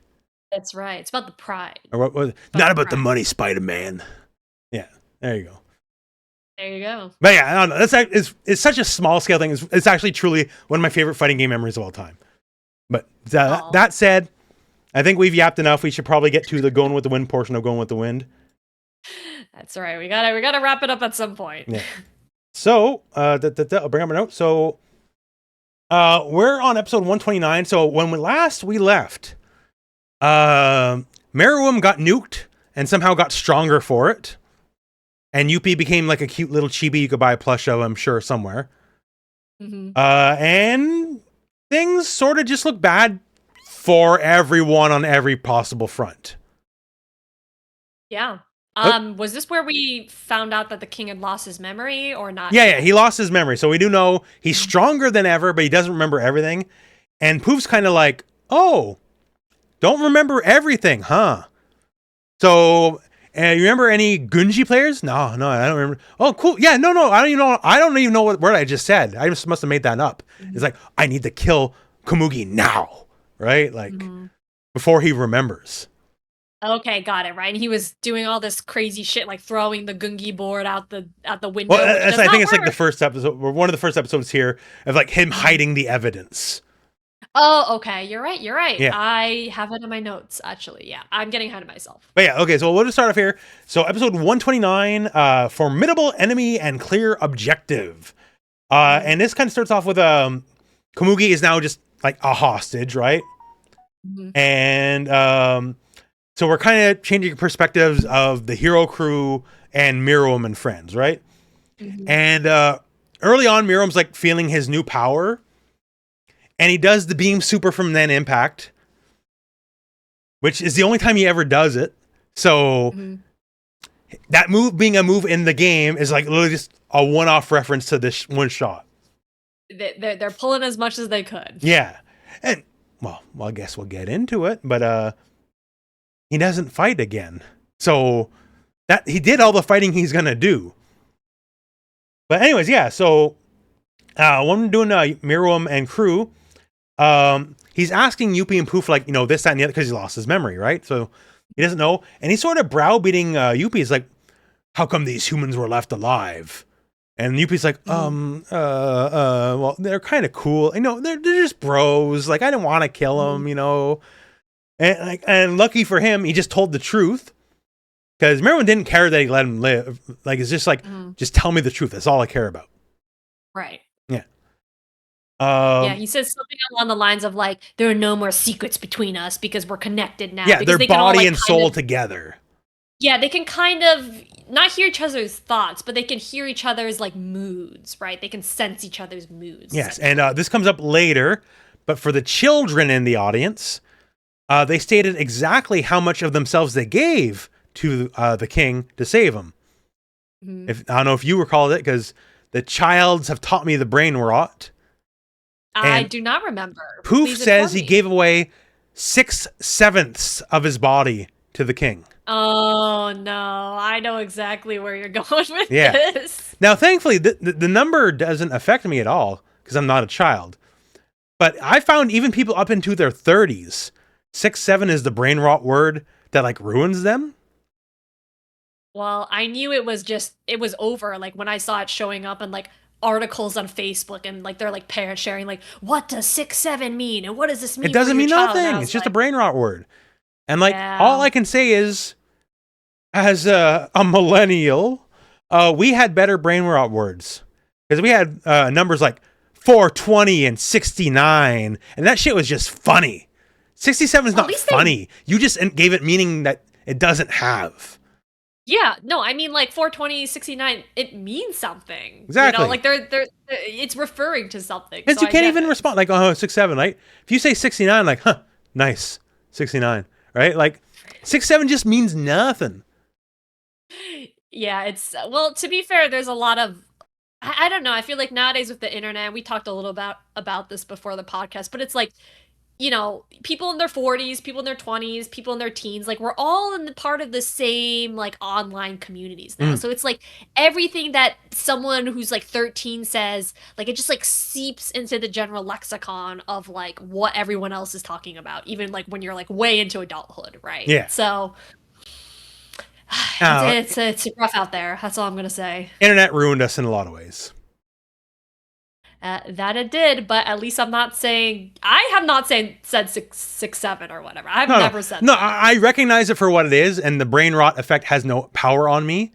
But they said the number. I'm like, oh, they said the number. So I wrote in my notes, they said the number. Do you refer to your chat as chat? No, I don't say that. I call people out by name. Okay. Because, like, no hate to anybody that does this, but, like, I know that's a very common thing for people to do. Like, just like, hey, chat, blah, blah, blah. And I've always, like, oh, like, if I'm ever streaming, like, I can't say that. It's embarrassing. I don't want to say that. I just say y'all or something. Like, no, I got nothing. Like, because chat now has evolved in, like, priority of word power. It's, like, kind of like the fourth person word. Wait, explain this. Well, it's like, you refer to yourself in, like, the first person. Or say someone in the second person, or like you refer to yourself in the third person, right? So chat, as a general, is just the fourth person. It's the whole. Okay, like, hey, everybody. Like, y'all. Yeah. Or and to me, I say y'all or whatever, but like, because I'm also a hillbilly, but yeah. So I got nothing against it, but yeah, I just don't say it. Like, fair enough. I mean, maybe if I stream more often, like, I would. I don't know. Maybe I'd like, if you have like hundreds of people in a stream, like for me, I'm a small. I don't stream often, and for me, like, if I stream, and say it's a large stream, like I'm doing a fighting game stream, it still might be 150 people, which in the grand scheme of things is not that many, right? So, like, I know almost everyone in my chat. Okay, that's fair. If you have thousands of people, and your chat's just like scrolling like 10 times a second, right? Like, you don't got time to read all that, so you just say, hey, chat. Okay, I mean, that's fair. Hey, that's not a problem I've ever had to deal with. Yeah. So I'm nitpicking on a problem that I've never okay, to be fair, I've had many thousands of viewers several times, but it's because of something that's not normal. And when it gets to be many thousands of viewers, then I stop reading the chat because, like, there's no point anymore. Yeah, I mean, you can't keep up. Exactly. So. If it's under 200, I can keep up. If it's 2,000 up, no deal. That's crazy. I can't imagine like having 2,000 people watching you at It's once. stressful. Like, Yeah. Mortal Kombat 11 when Nightwolf was coming out. It was really random, but we hit a deal where I was going to be the front page of Twitch to show off Nightwolf. Oh shit. Yeah. That's really cool. And then like, it was day one, so it's not like I was expected to be a pro at the character or nothing, right? But like, holy shit, did I feel the weight? Because I had like 7,000 viewers. Holy crap. Yeah. And I'm like, feeling like the huge pressure to be the best in the world. And like, I don't know this character. I didn't get to play him before he came out earlier today. Like, I don't know what's like, what? You know, like, so it was stressful. Yeah, I mean, I can like you're basically put on the spot. Yeah. Right.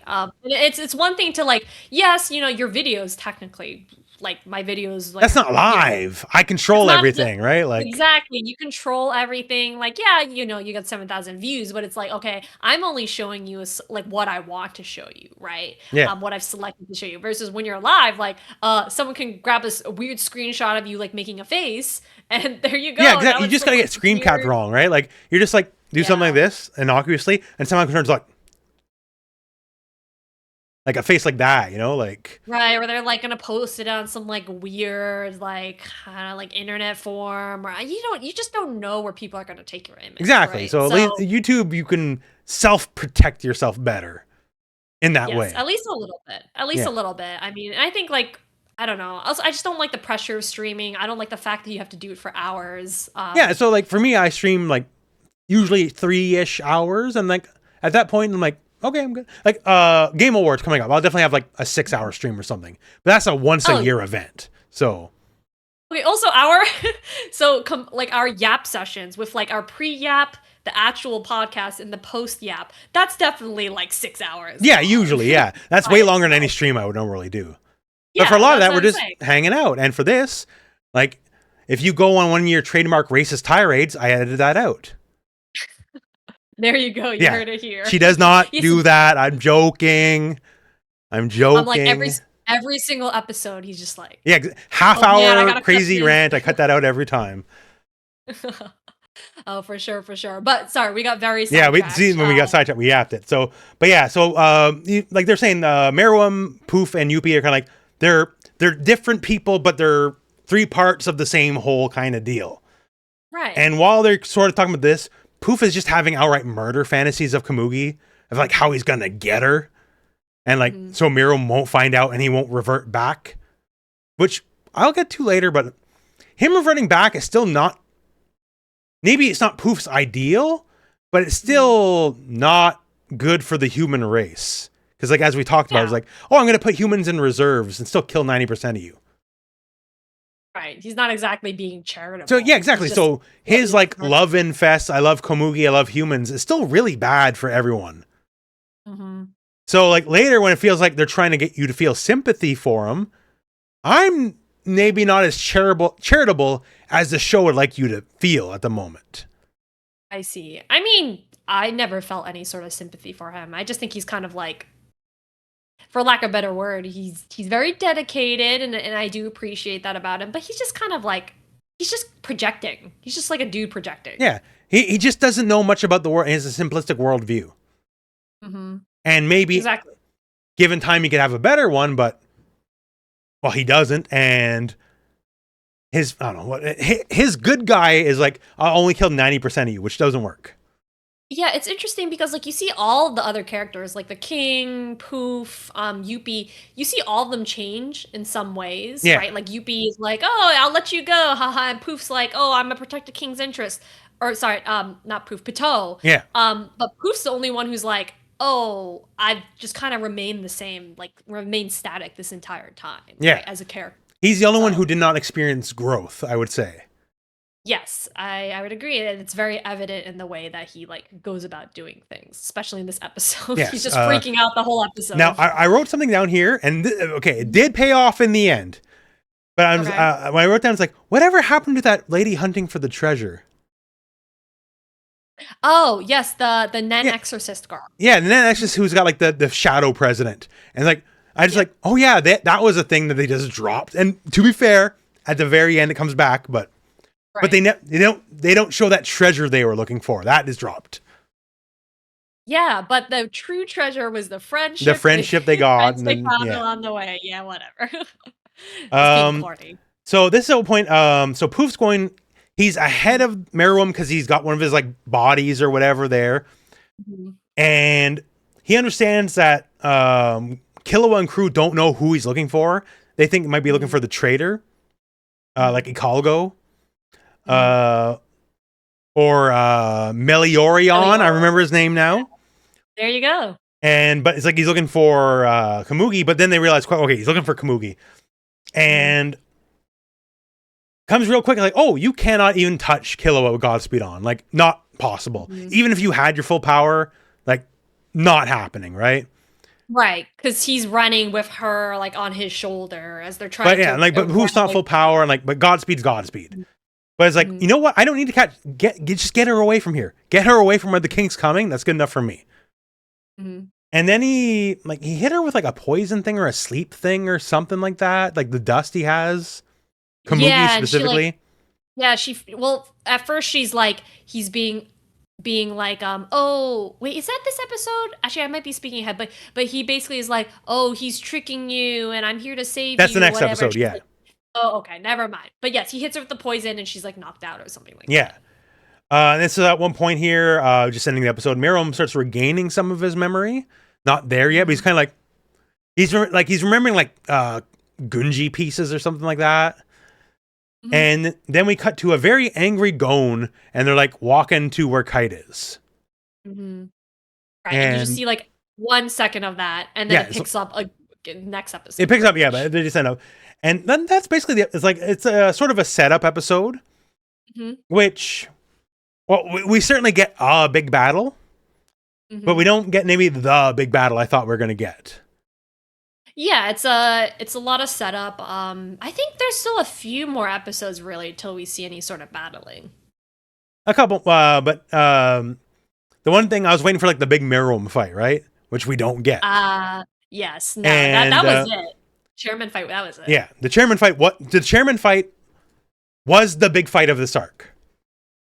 Because like we will have the Gon fight, but it's not much of a fight.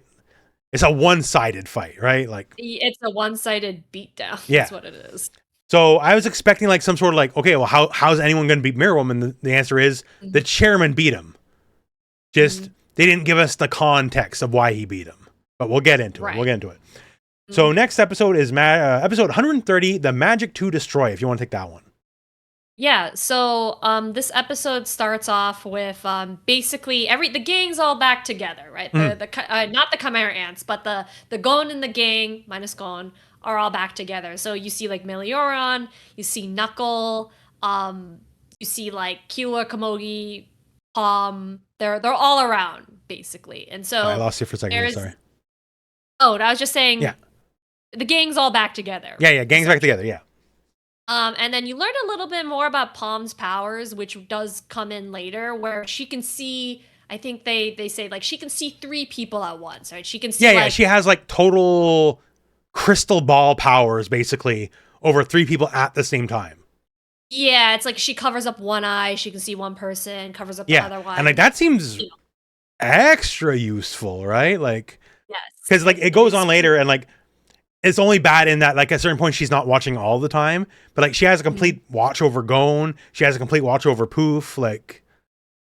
Right. I mean, essentially, she's able to keep track of what everybody is doing all at once if she wants to. So, it's not just like, oh, I can see one person. I can see 3 people at once, which is, it's pretty OP in terms of, like, being a skill. And then...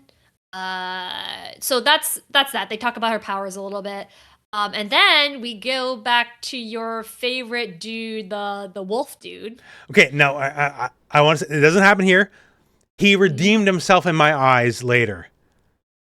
Okay, that's good. Not through his actions. Not through his actions. He gained a new look, which is my favorite part about him now. The bald old look. he turned from a wolf into like a Shar-Pei dog. Like big wrinkly ass old dog. Yeah, he's got like all these like wrinkly forehead. Yeah, he looks very lines. pettable. He does. He's basically like, well, we'll get into exactly how it happens, but he's a new man, right? It's like the physical representation of his. He's still wearing like the steel codpiece and everything, but he just looks like a friendly old dog now, and that I like a lot about him. Right. So you have the wolf dude, and then you have Poof, basically, who like approaches the wolf dude, and basically there's a whole section about how we actually know, does that happen in this episode? This episode, yeah. Okay, so it happens in this episode where basically Pitou like their phone is like vibrating, whatever in their I hear Pitou does not have a beetle phone, only a regular phone. I'm shocked that they even had a phone to begin with, but I guess they stole it off someone. They did say like 40 episodes ago they would use phones to keep in contact for the people who don't have the telepathy. Okay. Yeah. All right, right. I you're correct. I remember now. But anyway, so it's vibrating. I don't know how Gon doesn't hear that. He's zoned out. He's zoned out. He's very concentrated on what he's doing. And basically like gets a phone call where it says like he gets a phone call from like the wolf dude, and he's like saying, "Oh, okay, we actually got Komogi and they're fine," or whatever. And Poof essentially mimics Komogi's voice and pretends like, "Oh, like, Sir Pitou, like, I'm actually okay and I've been rescued. You don't need to worry about me," or whatever. And I think the whole reason they did that was so that like that Pitou would kill. Yeah, they did it so Pitou would kill, because as it stands, Pitou believes they're in like a hostage situation, and Pitou is a lot more loyal to the king than Poof is, because Pitou went out of the way to save her, right? And but yeah, so this is another case of, turns out someone has a secondary power that's much stronger than the power they've shown, and that's their primary power, because Poof has like mystique power, like can perfectly emulate anybody else. Their voice, their height, their everything. Yeah, it's literally the only time this comes up, though. Yes, and that's a way better than hypnotize powder. You know, like way better. You're the ultimate spy. Like, yeah, I mean, it would have been really cool if they had done, like something like a spy or like an infiltration type where you infiltrate the team or something like that. Like actually, like if you took Palm and Poof's abilities, those two things could take over a country by themselves. To know what anyone's doing at any time and be able to perfectly infiltrate at any time, like nothing could stop that. Right. That would be actually legitimately very insane. Yeah. But instead we got stuck with the hypnotism. I can split myself into little like tiny those are good powers too, but like it's just like you just dropped the bomb on us, and like a crazy power that's never brought up ever again. Yeah, I mean that's pretty much the only that is actually the only time that's ever shown for any sort of reason. And it's not even really that effective either, because like Pitou is kind of like, oh yeah, like okay, after all this I guess I'll kill Gon or whatever for the sake of the king. But like they're not exactly enthusiastic about it. They're like, oh, okay, I'm sorry, you know, I actually can't heal Kite because he's already dead and my powers only prevent it's like Neferpitou's like actually apologetic. And once again, I was sold the narrative of this is the most evil character to ever evil. It's like most scumbag character of all time. And like of all of the guard anyways, like Pitou's like the most human of all of them now. It's like, I'm sorry, your friend's actually dead. I can't make them better. Right. I killed them. Yeah, you know, I killed them. Like, sorry. And like, but like they're dead. And you know, Gon's all sad boy about it, and then he's like kind of having like a manic episode. It's like, I killed him, right? He's having like a Shinji Ikari moment. He's not in a good mental state, and basically there's one point where Pitou starts healing himself, and he's like, "You're gonna heal Gon, or sorry, you're gonna heal." Yeah, he's like, Kite, "Oh, right? they lied to me. They're gonna heal Kite now. They're gonna heal Kite now. Oh, thank goodness." You know, they had me scared for a second, and like Neferpitou's healing because whatever episodes ago they broke their arm, right? To like, please, I'll do anything. They're healing the broken arm with Dr. Blythe. And but so at very minimum now, with Kite being dead. So Kite was moving because of the puppet power or whatever. Wasn't actually alive. So that finally settles. Okay, so when Kite's head was off the fucking body, they didn't magically make him better after having his head separated. That was very confusing for a long time. Just a reanimated corpse, yeah. essentially. So, but yeah, I mean, that is pretty much the episode. It's just the setup for kind of what Gon's mental state degrading, which we very much will see. He's having legitimately a Shinji Ikari level breakdown at this point. Yes, and he is about to go fucking psycho mode. He is. Unlike Shinji. However, so that is basically the episode. So next episode is 131, Anger and Light. A long-standing question I had has been answered here. Okay, so I'm going to skip ahead just a little bit. But so we see Dr. Blythe, right? And this was the last episode, and Dr. Blythe is healing Neferpitou's arm. So in the last episode, when Dr. Blythe is operating on Neferpitou's arm, like they start like cutting off the sleeve of the shirt to like work on the arm, right? And when the arm is fully healed, the shirt is back uncut. Meaning the clothes are part of the Chimera Ant's bodies. Oh, I did not even notice that. Now, you could argue, Rooflemonger, that's just a little animation error, and that doesn't mean anything. And to that, I would say you're normally right. But to this, I say, fuck you, and that means the clothes are part of their bodies. Because Dr. Blythe specifically cut off part of the shirt. And I know it'd be more expensive for the rest of these episodes to animate a cut-off shirt different off model than what you've had for this whole time. But when we come back, the shirt's back. So the shirt wasn't re-sewn. The shirt was regrown because it's part of their body. But like clearly we've seen with Nen powers that they could just reattach anything, right? Like with the bungee gum. I mean, couldn't it just be that they sealed it magically with Nen powers, like the clothing? Dr. Blythe has only been shown to work on organic material so far.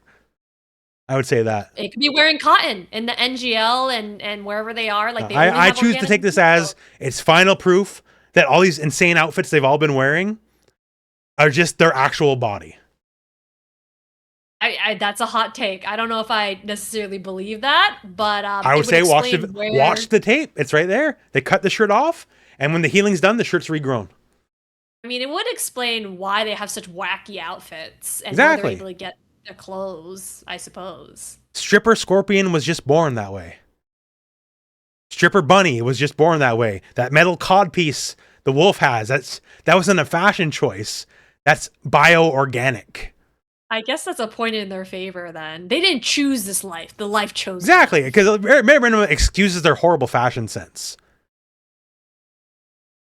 So fair enough. All I gotta say is they cut the clothes off.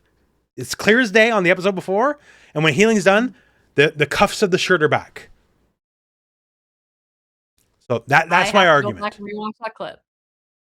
So that said, now back to the actual part of the episode. So Poof, for some nonsensical reason, is now telling Palm and Killua everything he just did in imitating and telling Pitou everything, right? He just exposed the master plan to him. Which, you know, villains tell the goodies your master plan. That's how it works. But that's not how it should work, right? Right. Never tell the enemy your plan in great detail. Yeah, it's like you got to keep the plan a secret, right? You never tell your opponent, are you going to go high or are you going to go low, right? Yeah. Keep them guessing. Instead, he just like, here's no mystery to everything that just happened on our side. Just so you know the totality of everything we just did. And like, great. And of course that makes Killua go to Gon, right? Like, which he would not have if he wasn't told by the enemy that it was happening. Well, I guess like there's so much narrator exposition in this section that I guess it's better that it comes from Poof than it comes from the narrator. I guess the narrator's done so much heavy lifting in these last few episodes. Yeah, they've been explaining a lot. But yeah, so this is the episode. This is the Satsui no Gon. The Satsui no Freaks. Oh my god. just put that on the thumbnail, the Satsui no Freaks. I might. So we'll see. Hey, this is the episode. This is the episode where you see him going like I don't know, going psycho mode for like he goes full power. And this is one of the few times they use like the Nen trickery stuff that I actually appreciate versus I have utter disdain for. Because the idea of the Nen logic is, well, he's like getting mad, right? And he's like pissy, and he's like glowing black and white. Like, you can tell shit's happening, right? Like a strobe effect's going on. Yeah. And he's just like, he says a line, which I think in the context, if I watched this as it happened, like I would probably be really in it, right? It's like, I don't care what happens to me now. Because he's like, just like, live or die, doesn't matter to me anymore, right? Yeah, he's like, I just have to kill you. Yeah, and he made like a contract with himself, and he's like, I want all the power I'll ever have now. And then like shit starts getting apocalyptic in the room, right? Like, yeah, pretty much. And like Pitou this entire time is like basically saying like, oh, like this is crazy. Like he's used up everything that he's ever will grow into right now, and then says the one that like, well, I'm glad it happened to me. Yeah, not the king. Yeah, right. Because like Pitou was like, this could probably take out the king. Yeah, I mean, 100%. So, what did you think of the transformation now that you've seen it? Well, before we get to so they had the first part before we get to the transformation, where it's like you can see he's vaguely adult form, but he's still like black and white energies coming everywhere. Oh, yes, and I had a shut my mouth moment here because I'm writing down, fucking idiot doesn't attack during the transformation, right? And as I'm writing that, then he summons the puppet master and Pitou puppets himself, right? And then attacks him during the transformation. So it's like, okay, you just shut me up. Because like everyone, 90% of anime is like, just let him turn Super Saiyan. What's the worst that could happen? Oh, you're gonna lose. That's the worst that's gonna happen, right? But it turns out like whatever form this is like God, basically. Like it's beyond whatever the chairman even was, because he can just instant transmission. Like he can't even be hit. Yeah, that's right. Because Pitou actually attacks them, but they like disappear. Yeah, they just disappear. And it's like, we're going to take this outside because I don't want to wreck this nice building. And it just follows them. Yeah. So now as for the look, I have more to say than my one note. The note just says the hair's a choice. But, so the look, because I've seen it so many times in the past without the context I finally now have, right? And I never, at the time, I'm like, why is he wearing like short shorts and a crop top? So it's his normal clothes that he was wearing that he grew into that he's too big for. So that makes more sense now. Versus at the time I thought like, are they trying to pull off like a sexy look or something? You know, like, so he's just literally too big for his clothes. So that makes more sense. I mean, he's like, I don't know how tall he is, but like he's like 7 feet tall or something. Yeah. Yeah. Because like Hisoka, I'm assuming is quite tall. He's probably 6 foot something, and he's way taller than that. Yeah. So Gon is like, he's a ripped ass man. Yeah. But then they have the hair, and the hair is like 20 feet tall. Yeah. I mean, and I don't know if they specifically, because they've definitely done it more than once. If they want to evoke like this is a Super Saiyan, like obviously it's not I would say it's obviously not literally Super Saiyan, but Godspeed literally is Super Saiyan. But like if they're trying to do a double evoke of that, and by the way, later on when he does Show Me Rock, he hits Perfect Cell's pose. Oh, really? Yeah. I didn't even notice that. Like when Perfect Cell does his Kamehameha, he hits Cell, because Cell squats a lot more than Goku does in a different pose, and it's exactly Perfect Cell's pose when he does it. Oh, okay. So again, I don't know if this is meant to be an explicit reference or just a little Easter egg or what have you, but I did notice. But yeah, regardless, again, the hair is a choice. Yeah, it's definitely a design choice. Like I was at Colossal Con, and I saw like a cosplayer just like have the hair all the way like up to the ceiling, and I was like, Jesus Christ, that would be hard to balance, I would imagine. Because if you move your head too much one way or the other, the whole thing's going to collapse. Yeah, you can see the hair kind of like moving left and right as they're walking along. So no, it's definitely a choice. But yeah, a lot of hair now that you're saying it, a lot of hair transformations in this show.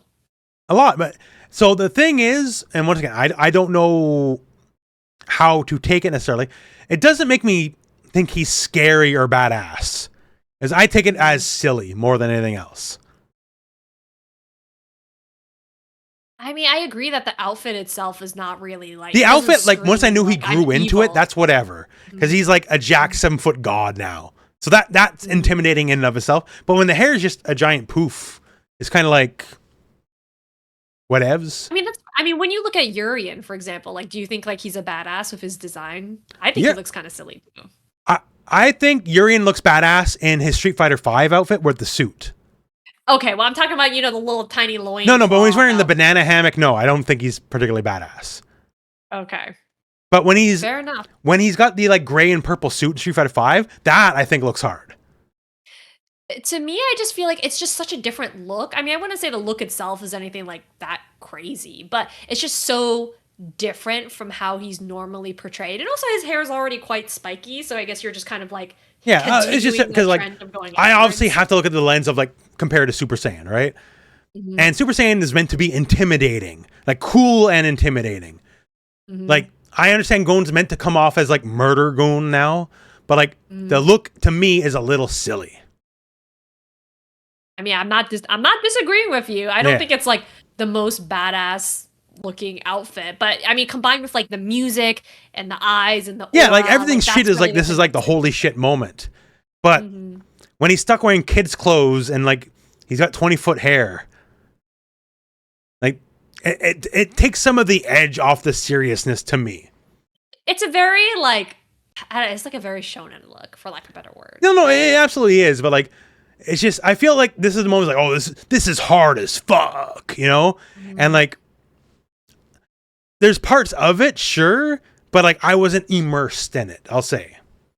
I see. I mean, like, if we think about it in the context of like other shows, I think for like a shonen, it's actually quite like hardcore in terms of like you have the main guy who's essentially like killing. He's a kid who's like Yeah. killing another guy for revenge when they are not like really resisting in like a significant way, right? So I think from that point of view, it is quite a significant moment. But yeah, I mean, in terms of like overall manga or like just like Berserk or something, like an average day Yeah, that's the Berserk, thing. it's Like, probably not that to, crazy. just to give a like say Hellsing, when you see Alucard at full power, it's like, oh god.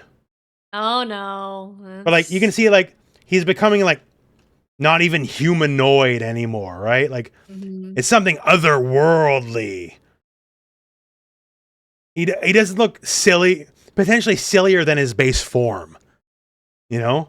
Right. No, I mean, or like when you see like the Titans and Attack on Titan, Yeah, just right? They're intimidating, right? yeah, it's just I don't know, because the moment I feel is meant to be intimidating, but it's not the look for it. Is what I'm trying to say, Well, basically. yeah, I mean, you've seen some of the other ants in their outfits, like Yeah. Oh, this is the fashion arc if there ever was one, right? Like so. yes, the characters all have very interesting designs. So Mhm. I don't know. To me, it's like I don't know. To me, it was never really something I paid that much attention to. I guess it's just like non-offensive. It's I'm not like, even oh, it's not okay. even bad. Like I'm not saying it's bad, but it's just Mhm. this is definitely portrayed as a heavy moment, Mhm. and I can't help but get some comedy vibes just based off his appearance. I see. So it kind of broke that immersion for It you. did, like, because like if I watched this when I was like 13, like same around like Dragon Ball Z, right? When it was like Super Saiyan time, I was like, fuck yeah! You know, it was like so sick. But if I saw this same age and like the giant spiky hair, like 10, 20 feet out in the air, and like his kids' clothes on him, I would be like, maybe, like, it's not that I was not invested. It's just, Mhm. I don't know, it's just silly. That's all I can say. It's just, Fair enough. yeah. But yeah, so we go outside, there's the big fight. Pateau is like, okay, I'm not going to let him start. Like, I'm just going to attack him, right? Right. Which doesn't do good. And he just boots him 1,000 feet in the air and just goes right into, like, show me rock. And, like, Hmm. basically just kills Pateau outright. Yeah, it, like smashes their face in, Yeah. essentially. And Pateau, they have, like, a very funny, then again, maybe, I don't know, a silly face Pateau of, like, their face caved in, right? And it's like, I'm so glad this happened to me and not to meruem.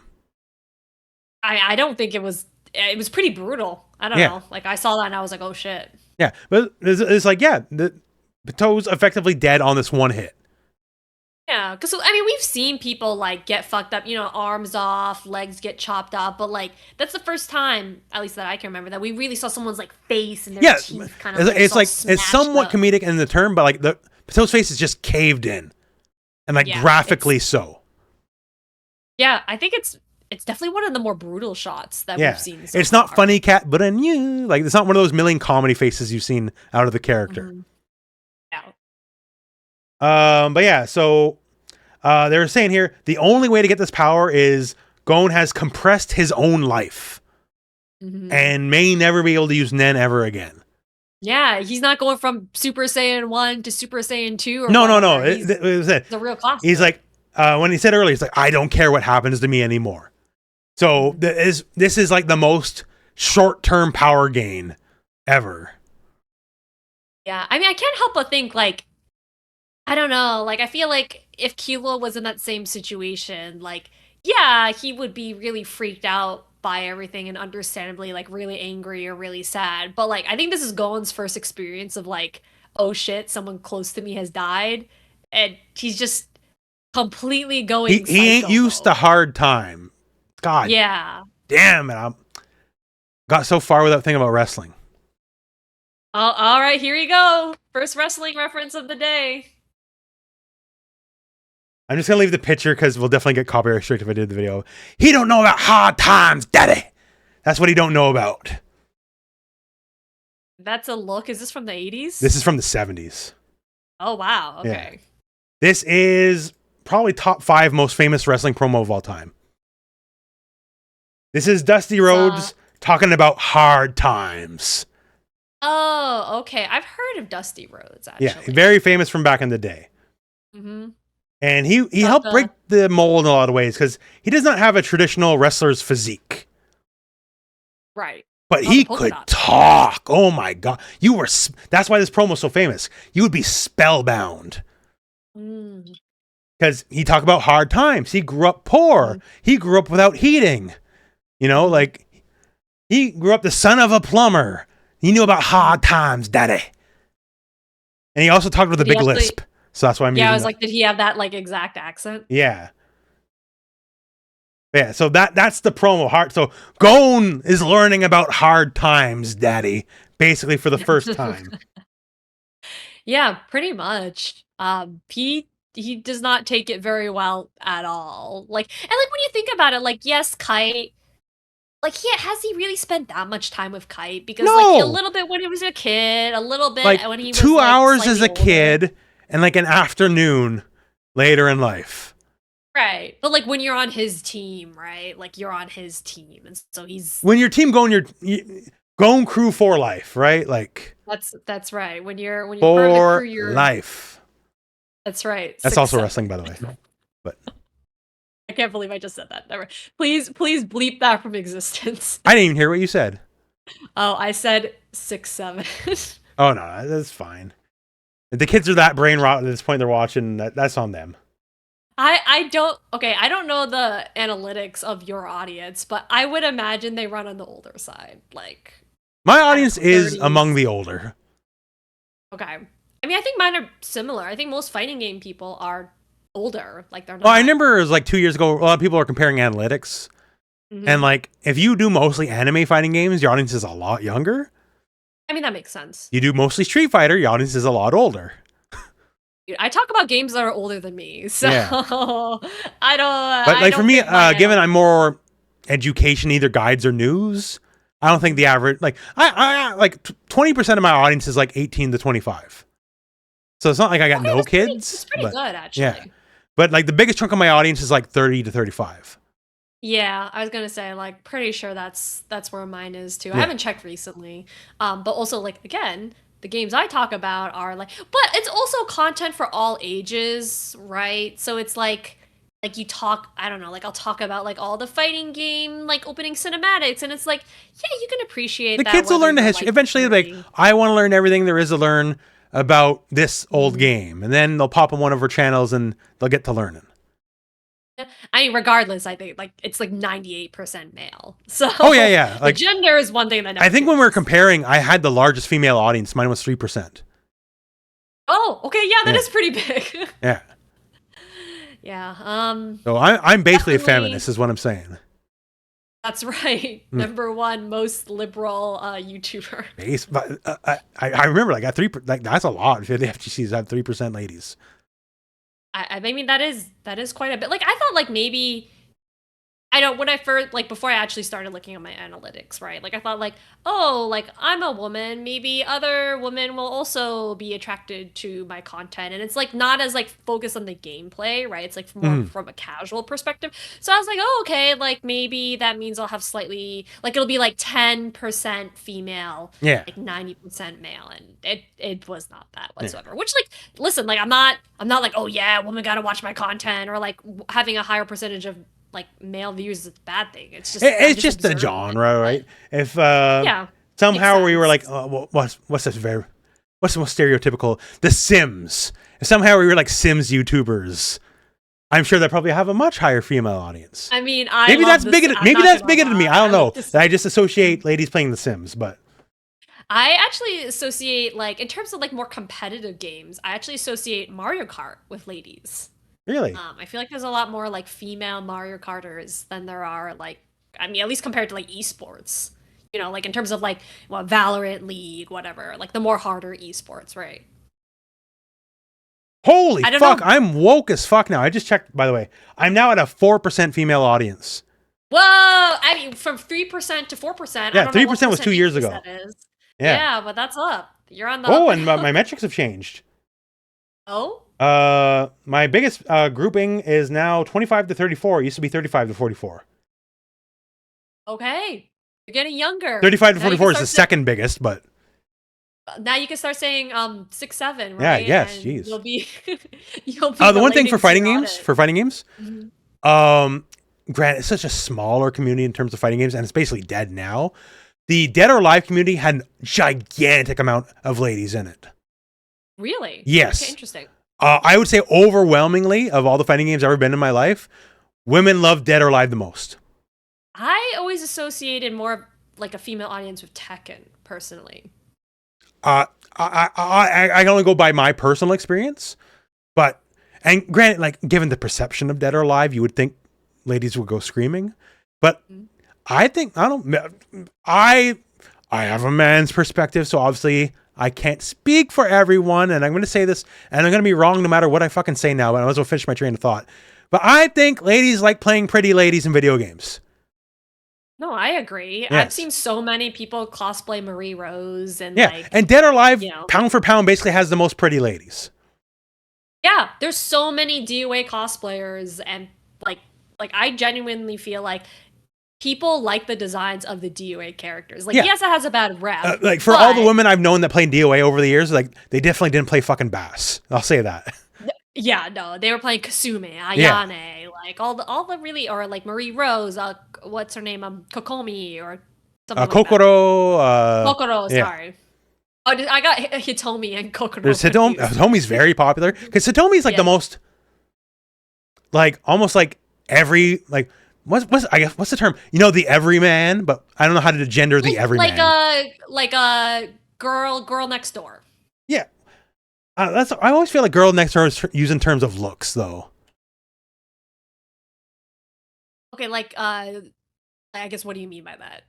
But I just mean like here, just for context, bring up Hitomi. Hitomi's just like I'm just a girl. Like she's pretty, okay, nothing wrong, right? But like she like either has karate or like her jean jacket look, and like she's not trying to look like anything in specific. Versus everyone's like got a specific aesthetic. Like, she's relatable, you know. She's That's what I mean, the everyman, but for ladies. I know a lot of people love Hitomi. I would say it's a girls next. I would say that's a girls next person. I just want to use the wrong term, but like this is the look I know of her the most. Just jean jacket, jeans, and like I kick ass. Right, headband. Yeah. Versus like like a Marie Rose is definitely not the girl next door look. That's a very hyper specific look. It's a look. It's a really good look. Though, it's cool. You know, it's definitely one that has proven popular. But yeah, I'll just say from my perspective, the fighting game that had the largest proportion of a lady audience has always been Dead or Alive. When Dead or Alive still mattered, unfortunately, because it doesn't anymore. I mean, you still got the volleyball games. Yeah, volleyball. And besides their life, Soul Calibur also had a very large presence with the ladies. That makes sense, actually. Yeah. There's a few like prominent female. Maybe Soul ladies just like Calibur 3D fighters I can more. think of. Maybe that's it. I don't know. Maybe. Yeah, I'm not sure. I'm not sure if that's like why that's a And specific Mortal trend. okay, But like Mortal Kombat, definitely way more in Mortal Kombat than Street Fighter. oh yeah, I would say Street Fighter probably has Street more Fighter is definitely females. overwhelmingly dudes. Yeah, Yeah. for sure, for sure. But anyways, 4%. Congratulations. Yes, You're 4%. moving up. Champion of women's rights, Rooflemonger. I'm just looking at my I mean, metrics. you have a female co-host. I mean, some would say that's kind of I don't know, not scandalous. Scandalous is not the word I'm looking for. Very unusual. I I don't would say in know. this space at all. I was like, does anyone want to do the show with me? I don't know what I'm doing. And you're like, I'll help you. And I'm like, oh, thank God. So I mean, I like Yappin. I like Yeah. Yappin about anime stuff, so it was a pretty easy decision for me. But yeah, so that is to say, because we yapped off course here, and a very pivotal moment at that. But going one shots, neferpitou mostly, not all the way, because we're getting into it.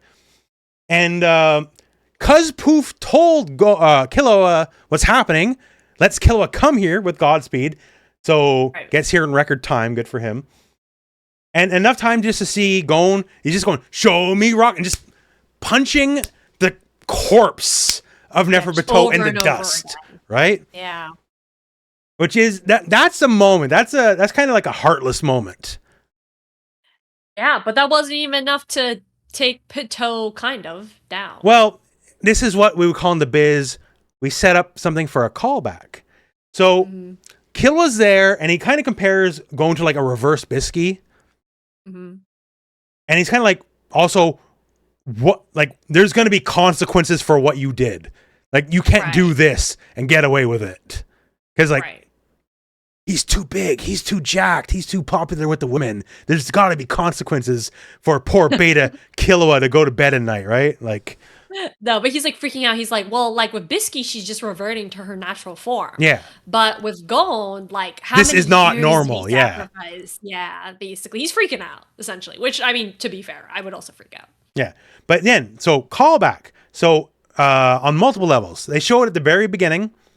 Pitou used the puppet power on themselves, like, go even further beyond, go past their limits, like whatever, right? We've seen it before too. Like the muscles can expand and all that.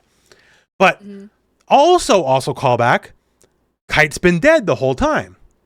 And when Gon saw Kite, that was puppeted Kite. It was a corpse being puppeted. And so, and also established with Melioron is if you die, then Nen doesn't go away. That's because, like, if he dies, he might still be invisible, right? Right. So all these callbacks lead to, with Neferpitou puppeted and dead, the Nen doesn't stop puppeting the corpse. Mm-hmm.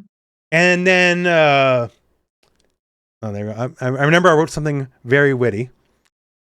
Finding out this concept, Gon found this very disarming. Oh my god. I mean, it's not the only arm we've seen cut off recently. I mean, No, we've been losing some arms on the show, or like broken arms, or like lots of arms. Oh yeah, Hisoka lost an arm too. Now Yeah, Hisoka lost. Didn't Gon lose an arm too, or did he break it? I think he broke it. Like in Greed Island. Yeah, the bomber. He definitely broke his hands or something. Like that. Like, but there's been hell of arm damage in the show. But yeah, so puppeted dead Neferpitou just rips off Gon's arm. And right before this, you can see adult Gon was crying. I missed that note here, but then they go pretty hard. He picks up his own arm that's dismembered, and then he punches through the zombie corpse of Neferpitou, and basically, the word I don't know what they're doing, but like he goes, show me rock again, right? But there's no arm there. So he's like using blood magic or something. Because the way they show me rock is like, this is not how it's ever been done before. Like, it's all red and evil and supernatural and shit. Right? And basically the episode ends on like, Killua's like, no! And then Gon sort of looks at him, and then like another nuclear bomb basically goes off. Yeah, Gon is like, I'm fine. One other thing odd is like he was like, I'm fine, it doesn't hurt. I'm just like kite now, with his arm cut off or whatever.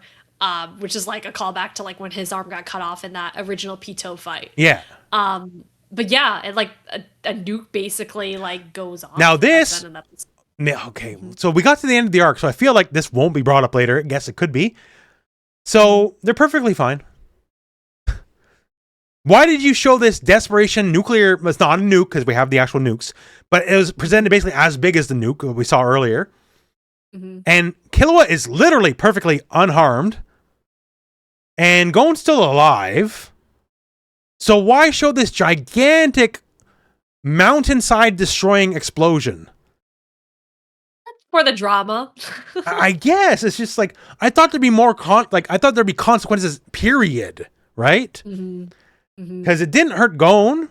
Maybe it like knocked him out. It didn't hurt Killua at all. Like mostly got his couple scrapes. Fine. Yeah. So just weird. Anyways, episode 132, Flash and Start, if you want to take that one. Yeah, so now we cut back to the Chimera Ants, right? And so basically the king, Poof was frantically hiding away all the Gungi pieces, like trying to be like, don't remember Komugi, don't remember her. And it cuts back to the king in that room. He's like, something is missing. Yeah, he's like, right? So he's trying to figure remembering. Out, like, right, he's like almost remembering, he's almost there, and then meanwhile you have like UP and Poof. He's like, oh yeah, I won't tell the king anything. Like I got you, bro. Like, yeah, they got like a little secret concord going on. It's like, yeah, I know that lady needs to go. Pretty much. Which once again, so Pitou wouldn't do that. No, Pitou would not do that. But Pitou is missing. Yeah. They're basically like, where's Pitou? Pitou's been gone this whole time. What happened to them? And basically, what did I write here? They go to Pitou because I think the king, I might be wrong here, but my notes aren't great, but the king says like, I don't remember what I told Pitou to do. We have to go find them. Yeah. Because I don't like because Poof's like basically like he's just trying to buy time at this point, right? He's like, well, we gotta get Pitou. We gotta get like you can't go without your boy Pitou. Like, right. Exactly. The party can't start till Pitou's here. Right. We got to figure out where Pitou is. Like anything to stop Meruem from finding Komugi, basically. Pretty much. And then like the king, I guess, like he's like looking for people. He unleashes his end. Yeah, and then we get like, I know I make a lot of Dragon Ball references, and perhaps some of those are uncharitable, but this is a straight out of Dragon Ball ass moment because like they can all feel the king's energy, and they're like, oh, what power! Oh, like everyone's making that face. That's a Dragon Ball moment. They didn't lose their hair or anything. Yeah, so they're more okay than what's his name, Nove. Yeah, right? They're just even then shit. With the worst possible one they could ever experience in their life, right? And then Knuckles just like, we should probably go. Yeah, he just decides to dip out. He's like, oh shit, we should have told the association everything once Netero is dead. So he says that. He says, we should have had them implement Plan B. I'm like, what the fuck is Plan B? You've never said Plan B.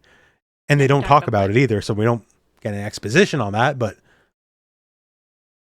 maybe it would have been, I don't know. I mean, given how we know how effective the nuke actually wound up being, I'm assuming Plan B is just drop a lot of nukes.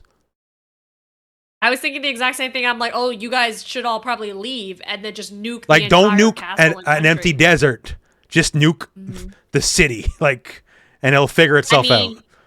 As we will find out, the nukes pretty effective. They're very effective, yeah. But very effective, yes, and very effective at the same time. But yeah, Knuckles like, yeah, I'm out of here, and then the king just comes, knocks out Knuckle. Yeah, he just goes like Melioria. He like hits him with like the Spock. He like Vulcan nerve pinches him, just and he's done. Right, and they're just like doesn't kill him, but it's just like and then knocks him out.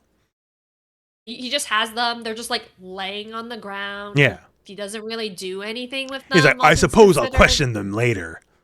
Yeah, he's like, oh, he even says later on, he's like, oh yeah, we'll question them and then we'll let them go later. Like, whatever, I don't really care about them. But then anyways, after that, like it cuts to Oh, and what was I gonna APR say? died too at that moment. Oh, yes, yes. APR dies because like Knuckle is Knocked knocked out. out Yeah. essentially. And so which like okay, if you're dead, your Nen is still there, but if you're knocked out, it's a no-go, I suppose. Weird rules interpretation. I I couldn't tell you. It seems like with Nen, you can pretty much just make it No, whatever. no, no, no, Whatever no. For sure. rules. Nen is, you have Yeah. the power to have all the powers you want. Like, Yeah, Nen is magical powers, yeah. A essentially. wizard did it. Um, Like, straight up. yes.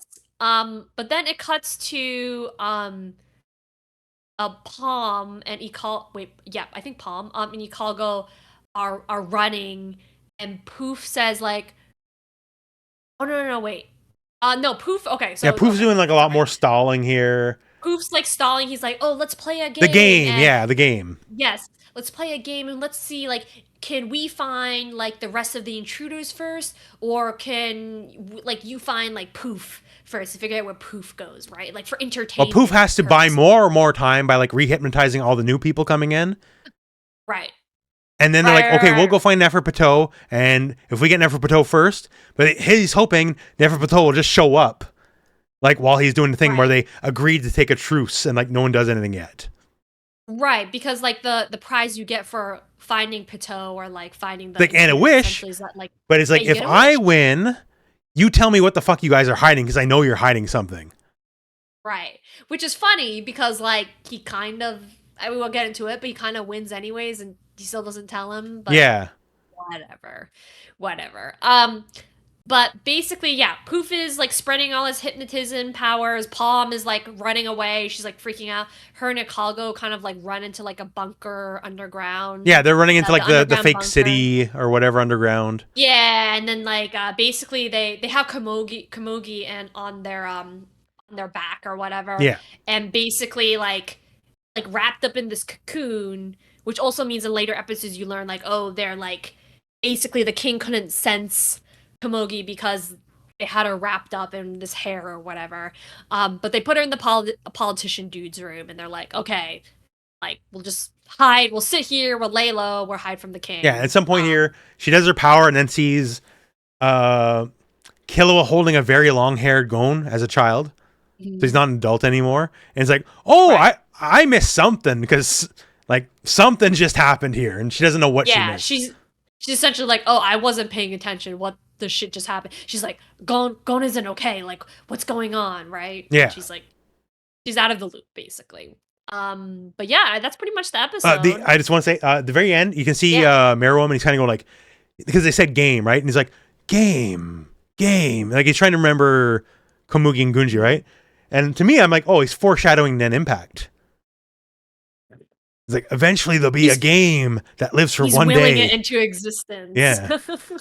Yeah, the game to its, well, no, actually to its lack of credit, the game, his Chimera Empire lasted longer than a day, whereas the game itself only the Chimera Empire lasted longer than Nen Impact did, for sure. Pretty much. Fucking Nen Impact. Hey, our podcast has lasted. Imagine someone putting out like 100 hours of content because of a game that lasted a day. That's us. I mean, we do it for the love of the game. We do, right? I guess. In this case, the love of Hunter x Hunter. Yeah. So. Well, no worry. I said we're gonna do this in hell or high water. We're doing this, so. That's right. We've already put like, I don't even know how many hours at this point, but Enough. Yes, we're the types of people where if we say we're gonna do something, we're gonna do it. Like I think that'll be to our credit in the end. Right, we're not gonna give up halfway. We're not gonna like just spend 60 seconds on an episode. Yeah, exactly. Not 60 seconds here. Perhaps far too long though would be the opposite criticism. Yes, I would agree. Maybe we can make it a little bit more succinct. It is, at this point, it is what it is. But so that is to say, episode 133, the deadline to live. Mm-hmm. And so we just start off here. Poof is like re-hypnotizing all the new people walking in. And he's saying, this is where he says he has 6/7 of his power. And he's like, this stuff is too hard without Pitou's puppets. Where's Pitou? Like, a little boy can't hold up Pitou this long. Not knowing, obviously, turbo cool adult Gon powers, right? Right. He doesn't And know this is anything where we special. go to the wolf dude. Wellfin, Yellfin, something Finn.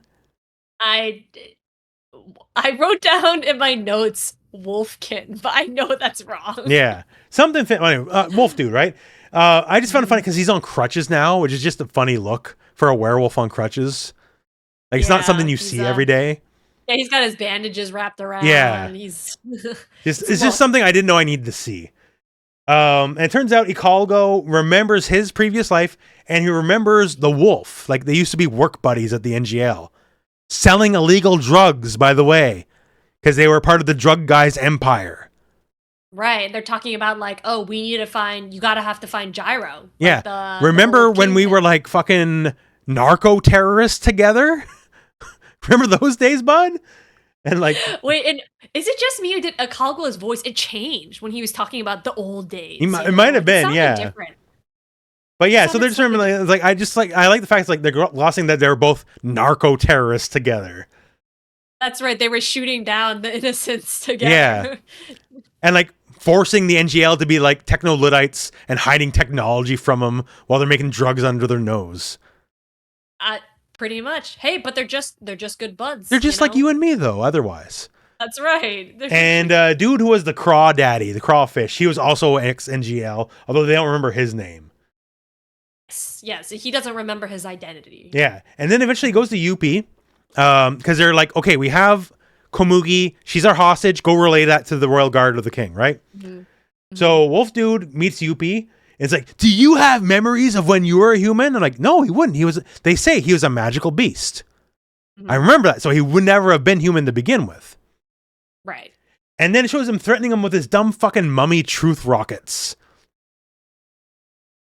Right. And then it doesn't show what happens, but it shows before they fight, Yuppie has a nosebleed. And then cuts. Yes. Oh, well, one thing I will say is that, like, the reason why Wolfkin is meeting up with Yuppie is because Ikalgo's like, oh, we have to go trade. Yeah, like tell him he has a hostage. Yeah. Oh, sorry, you did mention that.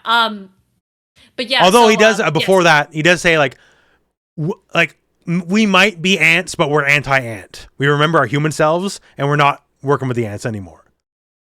Right, exactly. And basically he's got all of his rockets and he's like threatening dumb fucking mummy rocket, truth-telling rockets. Okay.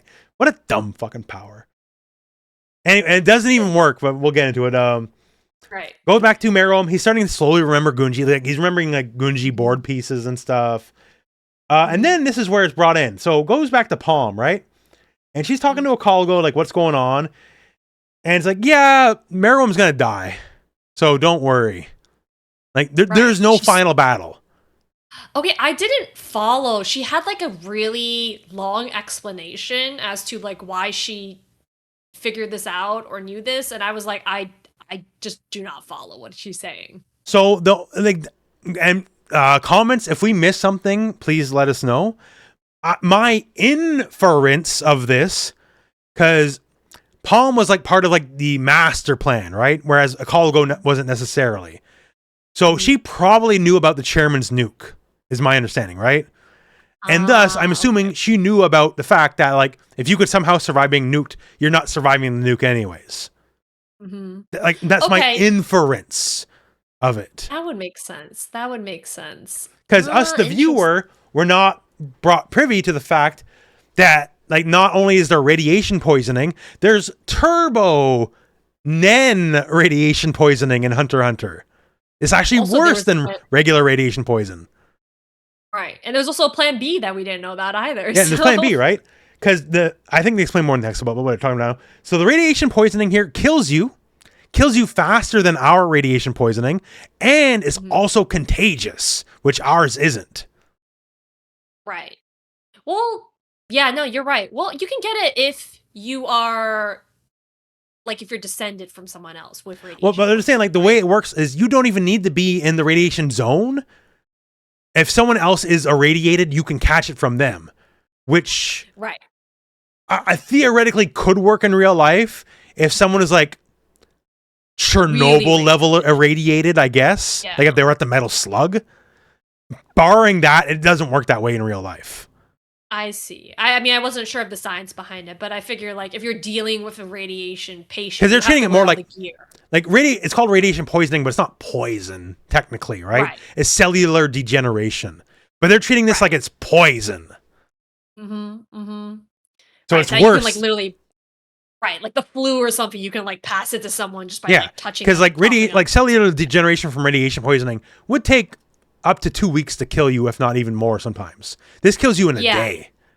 Right. It kills all of your cells, essentially. And which is how it works in real life, too. But yeah. But yeah, it's like, he's going to be dead in a couple hours. So there is no final climactic battle. Like, either Chairman versus Meruem was the battle, or Gon versus Neferpitou was the battle. But there is no Planet Namek will blow up in 5 minutes, like Frieza final battle here. Yeah, it's just a little bit like anticlimactic. They work in a way that, well, we'll get to it. But she's like, oh, the humans, it's like, we're worse than the ants. Like, they have nothing as evil as the new. And I'm just like, fucking, that's right, we are. We're the dog shit dirt worse, and all you fucking ant bums could have never competed with us. All you can do is just kill us? Oh, like, we didn't figure that out 20,000 years ago. Just killing each other en masse. That's old news for us. We're gonna nuke each other. And we got newer and more interesting ways to kill each other. Oh yeah, it's the next episode, right, where they talk about like everybody is nuking each other, like literally the next episode 30. So that's the end of the episode. It's a new episode 134. The word is you. It opens up with effectively. I know they couldn't get the rights because it's hard. Because I know an anime that did get the rights and they had to pull it for the DVD release. Oh, okay, interesting. They need it. And I say to myself, what a wonderful world. They need, because that's the montage of everyone's nuking each other. Everyone's awful to each other. They're showing people starving while rich people are eating. They're showing man's inhumanity to man, right? So they need like the song, they need the wonderful world. I see trees of green, red. They need that, like, the juxtaposition of the awfulness and man's inhumanity to man. That's like the first 5 minutes of this episode. Pretty much. And then because we're the worst. Right. And this is the point where they talk about the radiation poisoning, which is why you then they're like, that's why Poof was throwing up blood in the previous episode. Yeah. Right. And I'm showing here, like, my only note is here, humans win. Because we are the worst. And so that happened in the anime Vandred, by the way. Because they did that scene. And they had that song. And the best they could do on the DVD release was they had a Japanese woman sing the song. Okay, I mean, props for them for trying to... That song don't work if you can barely speak English. Like, I'm sorry. Like, she has a bad English singing voice, and that song don't work. Like, I see trees of glean. Like, no. Yeah, it's gotta be like a soulful rendition. Like, you need the, oh yeah. Like, that guy's voice, I can barely do it, but like that off, like, no, it's a beautiful voice, but like, he must have smoked for 40 years or something to get it, right? Like, he's got the rasp to it. Yeah, right? Like, you need that. But yeah, like, and then we just kind of enter, like, it's not even like we end with a bang. The last episode is like the last episode of consequence.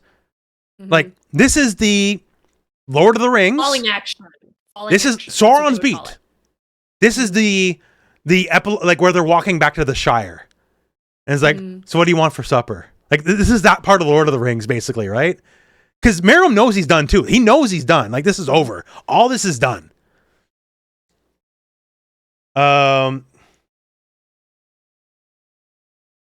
So I don't think they explicitly say that just yet, but like, he knows he's done. Actually, Poof's like, we have to evacuate, right? Yeah. So Yuppie died of radiation poisoning. Mm-hmm. That's what they do. Like, he's coughing up blood. He died of radiation poisoning. Mm-hmm. Eventually, Wolf Dude has like the showdown with Meruem and Poof. And to be fair, there's a lot of nothing yapping here. Yeah, and this is where I'm sorry. Go ahead. No, I was gonna say, like, this is where the king is basically like, "Oh, I can tell that you hate me," Yeah. But Poof's like, "Oh, he can't talk to Welfin because Welfin knows, like, he's linked to my secret or whatever, Yeah. which is Komogi." Because he's still trying to hide the game or whatever. He's trying to make him part of the game. But he powers up and he meets the dog, Wolfman so scared, he turns into an old wrinkly dog. Mhm. And like now I love him. He should, if he had to look from the start, he'd be my favorite character probably. Because he just looks like an old dog. You just want to pet him, feel that like his old folds under your skin, all that kind of stuff. Like Yeah, you can see his snoot. You can see all like the rolls on his snoot. Yeah, like now I love that look. But he's like, you know, I'll always be part of the NGL. You ant scum. I'll never bow. You're not my king. My king is the narco terrorist that ran the NGL. Yeah, so much better. An upgrade. I only bow down to narco terrorism, not genocide. I'm not a madman. I did right here. Poof's plans go poof. Because this, like, he tells him about Komugi and like where Komugi is, and like meruem just remembers everything now. Well, no, what he does is he says they're like playing like I don't know like 3D chess, and there's like these like lines and maps in his head or whatever, and then it says like he magically, like the narrator is talking. I even think it's like his mind just came up with one word. Well, that's why I wrote this under a bunch of yapping happens because like Yeah. there's like 10 minutes of dialogue where like nothing happens in this episode. Pretty much, but anyways, whatever. He says the word Komogi. Yeah. Right, and then the king's like, and they're playing Gungi in a field. Yeah, and then it's like whoa, and like, I remember everything now, right? Like yeah. This is the part where he tells Poof like, hey, you know, talk to Knuckle and Meliorion, and then just like let him go because I can't be like I know I'm about to die. I can't be bothered. Yeah, because like I think I accidentally skipped that a little further, but like the king knows what's up. Like he knows he's done. Yeah, like there is no more plans to take over the world now that he remembers. Like now he has context. Like he knows it's game over. Right, and he's like he goes to Welf and he's like, man, have a good life. I hope you go live as a human. Yeah. Yes. He's like wishing him well. He's got none of that ambition anymore, and no more genocide for him. He just wants to play Gungi. That's all. Yeah. And that's basically the episode. Because like once again, there's just a 10-minute yapping where like nothing kind of happens. Like they're just talking around all the stuff we just said. It took 1 second to describe. And it's episode 135. This person and moment. And this has a special intro. Because there's no opening for this episode. Oh, I didn't even notice that actually. It just like they have like, you know, I can't read the Japanese text, but like they have like direct whatever they do, but they just go into it, right? And this is when this is the episode where they're trying, and I'm sure it worked on a lot of people, but they're trying to pull on your heartstrings a lot this episode. So meruem, he just like walks downstairs, like he knows where everyone is, right? And he just goes to where Palm is. Like Palm's hiding in the closet, like she's running from like fucking Jason Voorhees. But he just she just walks up to the closet and he's like just starts talking to her. And she's like, please tell me where Komogi is. I just want to see her. It's like he's like, you're not in trouble. Like don't like this isn't a thing. I'm not gonna hurt you. Like and it's like no, seriously. And like he just starts kneeling to her. Yeah, and she's like, no, you can't do that. I'm a Chimera Ant. Like, yeah, I'm still part ant. Like this fucks me up. You can't do that. Like I hate you, but the ant part of me doesn't accept you kneeling to me. Right. Which I thought was kind of cool, but right. And then she's like, okay, I'll tell you, but can I watch like you? Yeah, I'll tell you where Komugi is, but can I please watch? Right. Yeah. And so this is where they're losing me a little bit because I know they want to give him like an air of nobility. He knows he's done, and now she knows everyone in this zone knows he's done, basically, right? And it doesn't happen right here, but they cut to Poof again, and Poof is just dead. He's lying on the ground. He died of radiation poisoning. So like it's over. It's over. Yeah. And but they're trying to give him like this like air of nobility to go out on. But once again, I remember his air of nobility once he had his change of heart, and his change of heart was still I'm going to kill the majority of the human race. Right. So this is going to be a weird, and like no one's read this book, I'm sure. And it's the only time I'll ever fucking recommend Dean Koontz in my life. Dean Koontz did this book called The Watchers. Okay. And The Watchers has, it's not even redeem the bad guy moment, but it has a sympathy for the bad guy moment that's the most effective I've ever read. Because the bad guy's still the bad guy in the end. But holy fuck did it made you feel for him. So the whole reason I read The Watchers is because it's a book about a dog. It's basically a dog book in the end. And there's two animals, a dog, and they don't say what it, but it's assumed it's a baboon. A dog and a baboon. And this book was like, this is a super 80s book. So scientific testing gone wrong on animals and all that shit, right? Okay. Okay, interesting. And do they make like a chimera, or is it no, just no, like... so they give both the animals like heightened intelligence. And the dog's roughly as smart as any person, except they can't talk. And like a bunch of adventures and blah blah, and like dog finds a newfound family, and like the lady's really shy and coming out of her shell, and like the dude's had like everything bad in your life you could ever happen to him, and through the power of friendship they become a new family, right? So there's a lot of good like family moments, right? Yeah. And the dog and I can't remember what they call him. They call him like the beast, the not baboon. They have like a psychic link. They can always tell where each other is. And the beast kills a lot of people. Like, he's the villain. And the problem is the dog was treated nice when they were like experimenting on him. The beast wasn't. The beast was treated badly as part of the experiment. And that's part of what made him like nature versus nurture, right? And he was nurtured to be treated like shit. So you feel for him in that regard. But he kills a lot of people. He's the villain. He kills a lot, like meruem, killed a lot of people. But they had this scene that broke my fucking heart. Where like, there's government agents tracking him down, tracking the beast down, because he's killed a lot of people. And he revels in their murder. So again, villain, right? Good dude. But they do some things where they flash back to like when they're being experimented on. And it's like, there's exactly one thing that ever made the beast happy. Is they would play for both beast and the dog. Because the dog also loves this too, and it comes up a lot. Mickey Mouse. They both love Mickey Mouse. Fuck, I'm getting emotional just thinking about it. It worked, that's why. So, they find the hideout of the beast. And again, villain. Killed people, killed kids too. One of the kids he killed, they find where he's gone now. They find two things left behind. They find a Mickey Mouse blanket. That's all he's ever loved was Mickey Mouse. That's the only thing that makes the beast happy. And they find a flashlight. Because even though he's the villain, he's the murderer, he's the bad guy, the one thing they both hated, and for the dog it's brought up a lot, they don't like being in the dark. They're both scared of the dark. And the beast is on the run, and the only thing he had to comfort was he had a Mickey Mouse blanket and he had a flashlight because he's scared of the dark. Oh, it's And, hard like, not to feel like, Yeah. it's hard not to say like, oh. So like that's like, again, villain. So that moment, like that broke my heart. Like that makes you feel something for the villain, you know? Cry tears for the devil.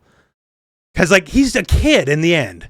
He just wanted to watch Mickey Mouse and like the fact he's scared. But for meruem, I don't get that.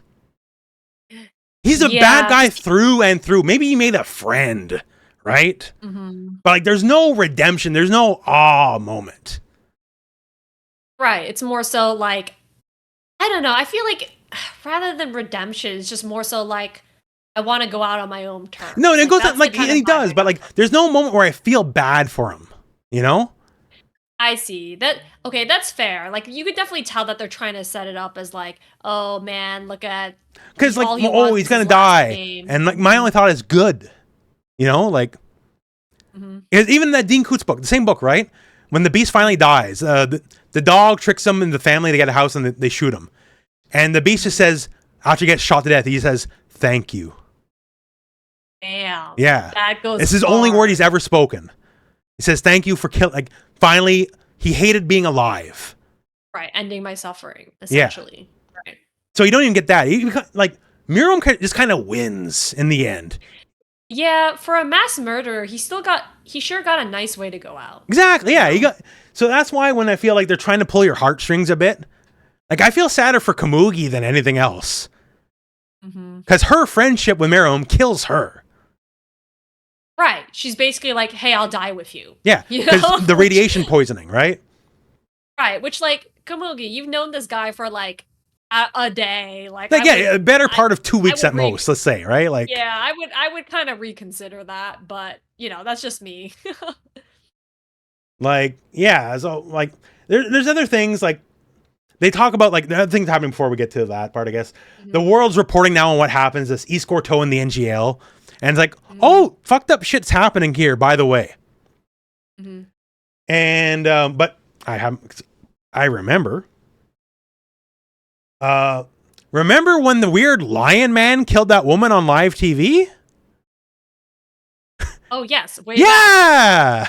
So, like, you should have known something was going on, right? Like, Yeah, they did a cover up. You know, they well, covered it up. like, I can't remember if it's this episode, next episode, but they actually do cover it all up.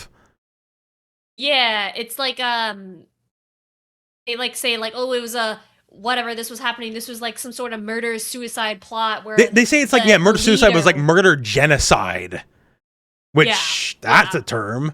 Like, pretty much, and they that's frame more the than politics- Jonestown, like, because millions of people.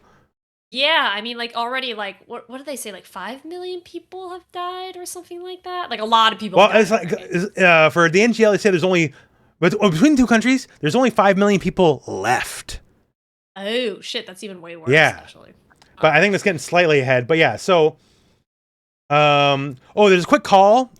Moral talks to the little green guy, the chairman's Yeah, buddy. the- He finally shows up again. The bean dude. Yeah. And also, they showed this dude. I thought it was Killua's brother, his fat brother, for a second. But apparently, the actual original dictator, Diego, he's alive. And he's just like on a chair living life. Yeah, it said he was alive and he'd been retired for 30 years. So, so wait, then who was the other guy? Because we I saw don't know. If Diego I was- already. right. If I was an evil dictator, I don't know. Like maybe I would have want to make sure that he's ruling. You know, he's So ruling. is my the other one we saw a country. body double or something like that? I think that was the vibe I got. That he was like a body double gone wild. Yeah. I guess. Maybe. I don't know. I just found that part confusing. Especially because he's wearing a pink shirt like his brother wore. So I thought it was his brother for a second. Killua's brother. Yeah. No, it's interesting. And he's like, it says he's been retired for like 30 years. I was like, oh. So like a long time ago, maybe he's literally had like no part in any of the events of this. Anyway, so that's some of the other stuff that happened. And so it cuts back to Meruem and Komugi. They're playing a game. They're talking about like this new devious strategy they just got figured out or whatever. It's like, oh, the double shinobi or something. I can't remember what they said. Yeah, they have the two gungi pieces like rotating. Yeah, they got rotating around like it's like fucking Death Note and Light and the other guy are going around circles. Even though obviously this predates that, but right, and then basically she's like, "Oh, you have to call if I win. You have to call me by my name or whatever." Like that. It's like, "Oh, dear leader, I can never do that." Mm-hmm. It's like, "Girl, you're about to die." Like, yeah, and then at the point, it's like, "Yeah, by the way, if you stay with me, you're gonna die." Yeah. Oh, yeah. He does tell her. That. Yeah. This is like, and it's like, he's up front. "Oh, dear leader, that's okay as long as we get to play more." And like, I ain't played no video game that good, you know, like Expedition 33. I'll wait for your ass to die, then I'll come back, you know, like. Yeah, I mean, well, she does say like, "Oh, Gungi is my life," but also it's like, okay, well, if you're Well, then Gungi's your death, you know, like. yeah, you can't play any more Gungis, so Yeah. I don't know why you're. Boom, but they why played like that's the your most thing. perfect game with the ultimate play and counter play or whatever. Yes, it is a cute moment, but I agree, it's not. You don't feel as. I didn't feel that much. Actually, I didn't really feel much of anything at all when he died. I was like, oh. I feel like they asked for a sympathy for the devil moment, but they don't get it. Yeah, because they Like didn't once again, build this is for up. the Dean Koontz book, The Watchers. The moment when you told me the bad guy, his lair was just a Mickey Mouse blanket and a light, a hand flashlight because he's scared of the dark, and he's just as terrified as anyone he's killing. Like that was a sympathy for the devil moment. Right, because it's like a very humanizing moment that he's like a person of weakness. For me, for Meruem, it's like yes, he grows to whatever have. I'm not saying there's not character growth because there is, but there is, but it's not like in a sympathetic way that's meant to be. But like, but oh, it's he's go just fuck like yourself. us. Like Especially when Yeah. he's like, it was for this moment, like they're playing Gucci, that I was born. Well, I guess the millions of death along the way were incidental. Thanks. Like, Yeah, pretty much. But but yeah, so like I feel sad for Kamugi because I feel like mm, she's being taken advantage of, if anything, really. yeah, a little bit. I don't know. Maybe I'm just not sympathetic to her, but I'm just like, she wants to go down with the ship, so be it. Yeah. Like, Well, and that she does, and they basically die in each other's arms, like mhm. because like there's moments that works. Like I can't ever rewatch Grave of the Fireflies. Oh God, no. No, I watched it once, never no. again. Like it's not that it's a bad movie that I won't rewatch it, but that movie fucking broke me, so I'm not gonna watch. And they die in each other's arms. Same with like All Quiet on the Western Front. And when he's like bringing his friend back, and he realizes his friend died on the shoulder, and he's been talking to his corpse for an hour, right? Like Mhm. those moments are usually sad, but for this one, I'm like, oh well. Yeah, I mean, it's like like those scenes emotionally wring you out, right? It's emotionally exhausting for you to experience that. Yeah. And for this one, you're just like, okay, well, moving on, I suppose. But yeah, it's just literally just the resolution. Yeah, so yeah, that's the next episode like, here, all the 136, politics. Homecoming and Real Name. And this one I did find it kind of funny. Obviously, it sets up the next arc, but if you want to take that one. Yeah, so basically it starts off where it's like explaining the political ramifications of what's happening, which is essentially they're like, oh, East Gorto is under joint control, I believe is what they say. And the NGL has now become a big nature reserve that's managed by the Hunter Association. So Yeah. really the Hunter Association is like basically like a pseudo government, right? Yeah, Like, they seem to have extra governmental powers anyways, but like mhm. now they're effectively in charge of a country. Like, Right, which makes you think, oh, maybe you could have had some more hunters come in to well, help out. once But again, I would love to see like the history book of the Hunter x Hunter world and like criticizing the government's handling of the East Gorto crisis. Like now, granted, they do say I think they said last episode too, but like it officially to the public, the ants had nothing to do with it. right. And ants are being like reclassed as magical beasts. Yeah, pretty much. So they're basically, I guess they're just kind of free to live their lives, like Yeah. we see later in the episode, like the blaster dude with the claws, him and the little girl, who they introduced this episode, by the way. Like they introduced. Well, Like, a no, she little was girl like character. the Nen shaman's attendant. Oh wow! So you saw her for like okay. 2 seconds, maybe, but she was there.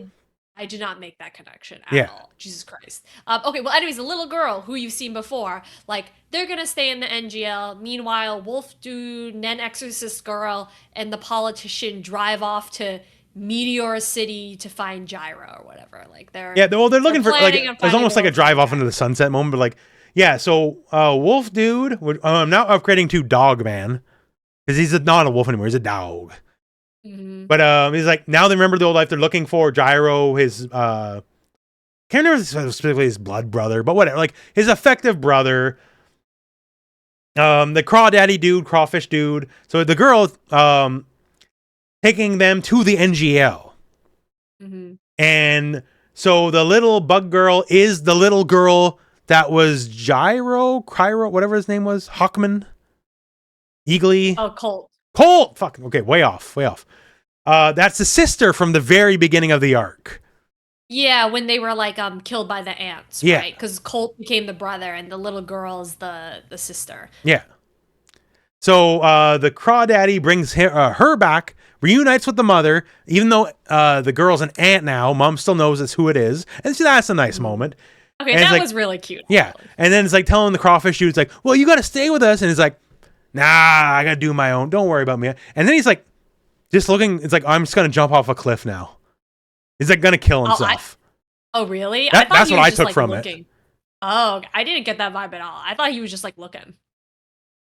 The vibe I got was like he was gonna kill himself, but I don't know.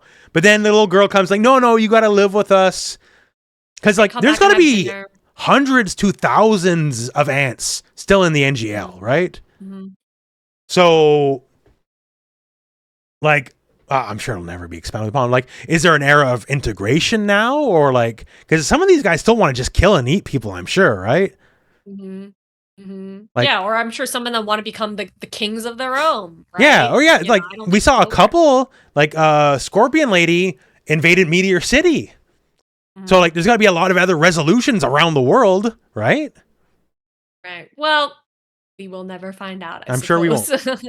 Sure we won't. But yeah, it cuts to Colt and Morel and the little baby that they got from the abdomen of the queen when she was dying. yes, Basically, you find out like, oh, like Colt actually named her after the his sister. So I thought it was Rhaenyra. the sister, but then turns out the other girl was the sister.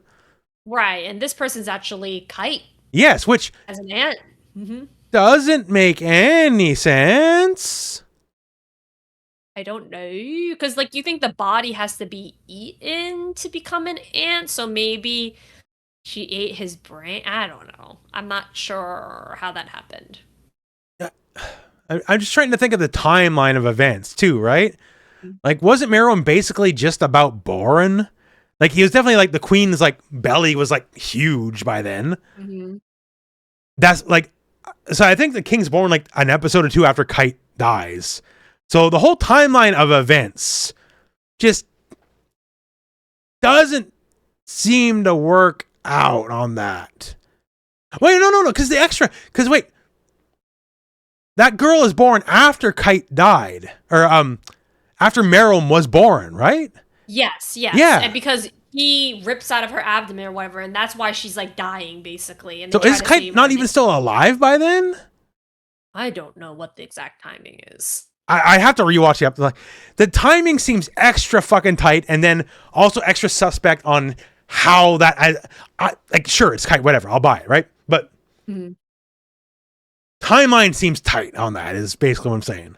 I agree, but turns out maybe Gon did all of that for nothing. So whoopsies. Yeah. Sure, like they basically fall under sure, right? Like, why not? Yes, but so it cuts back to the hospital. So you see Shoot, you got Morale. Yeah, so Shoot's all jacked up. Gon is like in an oxygen tent or something like that. He's extra jacked up. Yeah, you don't really see him. You just see him under a sheet. Right? Yeah. The outline of his body under a sheet, basically.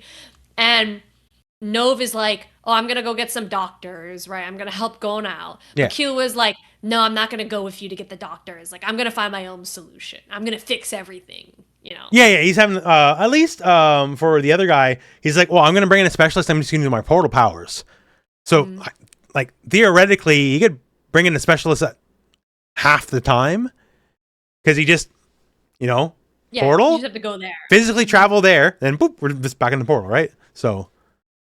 Yeah, pretty much. But he's like, hey, do you want to come with me, Killua? And Killua's like, no. I shall find my own solution.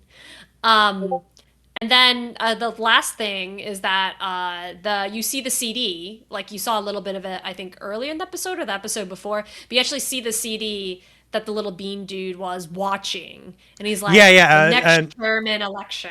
Chairman has, like, it's not officially because it's for the public, but, like, his last will and testament, basically. And it's like, yeah, so everyone has to vote. If there's less than 95% of the vote, you throw it out and you try again. And it's like, other than that, like, time and date and how it's done, you guys figure it out. And he says he needs the 12 Zodiacs to show up. That's right. And they got this little moment here of, like, a bunch of people we've never seen before, except for one. And they're doing, like, a... Who is this person walking in the frame? Right. And like camera tilt, and then his daddy Gon. Yeah, he looks very disheveled. Yeah, he looks like he's been fucking drinking under a bridge for like a week. Yeah, he's got the stubble and the shadow, and he's just like his hair is up in this like little rag, and it's like poking out. But he's there. You finally get to meet him. Yeah, he's out in the wild, where theoretically someone from the cast could see him. He's not on a giant world tree on a dragon or whatever the bullshit was last time. No, a dragon on a dragon. Dragon on a dragon in front of a world tree. Yeah, that was it. That's right. But yeah, so I mean that was the end of the Chimera Ant arc. Yeah, so yeah, that's the end of the Chimera Ant arc, and that leads us to the chairman election arc. Because now that Netero's passed away, we need a new chairman. Yes. So that That's said, thoughts on the ants as a whole? My thoughts on the ants. Yeah. Okay, now that this arc is finally over, I can finally say this. I actually don't really like the Chimera Ant arc all that much. My favorite arc by far is actually the Greed Island arc. I think it's punchy. I think the mechanics are fun. You get to see some really good, cool like training arcs, training montages, some really creative uses of like the cards and like the different interactions with the cards between each other.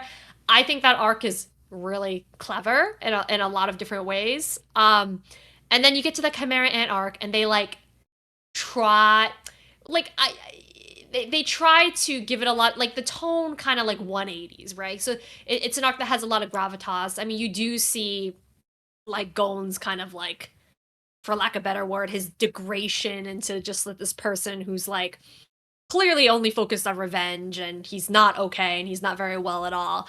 But to be honest, like the Chimera Ants, don't care all that much about them. Like the outfits were really interesting. There's so many parts of this arc. So I feel like I'm being very negative right now. There are good parts to the arc, but there's so many parts where I was like, all right, can I skip? Like I was like, I have to watch this episode for the podcast, but I was like, I want to skip this episode so badly because I know they're not going to talk about shit in it. So anyways, all to say, like, it's not bad necessarily, but I think there's a lot of things about the arc that I'm just not a huge fan of. And yes, the moment with Gon, like going kind of like all evil mode, whether it's Satsui no Hara mode, like it is very significant. But I think there's like essentially 50% of this arc that could have just been cut out for a little. See, okay, that's what I would say. So overall, the arc, like I didn't mind it. Like I enjoyed watching the episodes. Like if I had to say favorite arc, mine would be the Spiders arc. Mostly because Kurapika's still my favorite character. So, but you could take this arc, cut 10 episodes out, and still have every note without missing a beat. There's too much dead air in this arc. Yeah, there's a lot of dead air. There's characters you don't like that are inconsequential, that have like this moment to shine, or they don't, or whatever. And the koala! I thought the koala was going to be the biggest deal, and he never fucking showed up again. They have a lot of like, and they've done this before, sure. That like, episode, because now we have, what's the fucking Gyro? So we know Gyro is the king of the NGL or whatever, right? Yeah, you thought that Gyro was going to be someone They burned big, half right? the fucking episode on his backstory for a character they've never shown. What? Yeah, and they still don't meet at the end of the arc either. No! Like, of everything we've seen, this is the arc that would benefit from a Hunter x Hunter Kai. Just like Dragon Ball, where they cut the bullshit out, you know? Like... Yeah. There's just a lot of things that I don't think are... Like, the core of the Chimera Ant arc, I think, is interesting. But there's so much, like, stuff you have to wade through to get there that it really dilutes the experience for me. Yeah. And I just...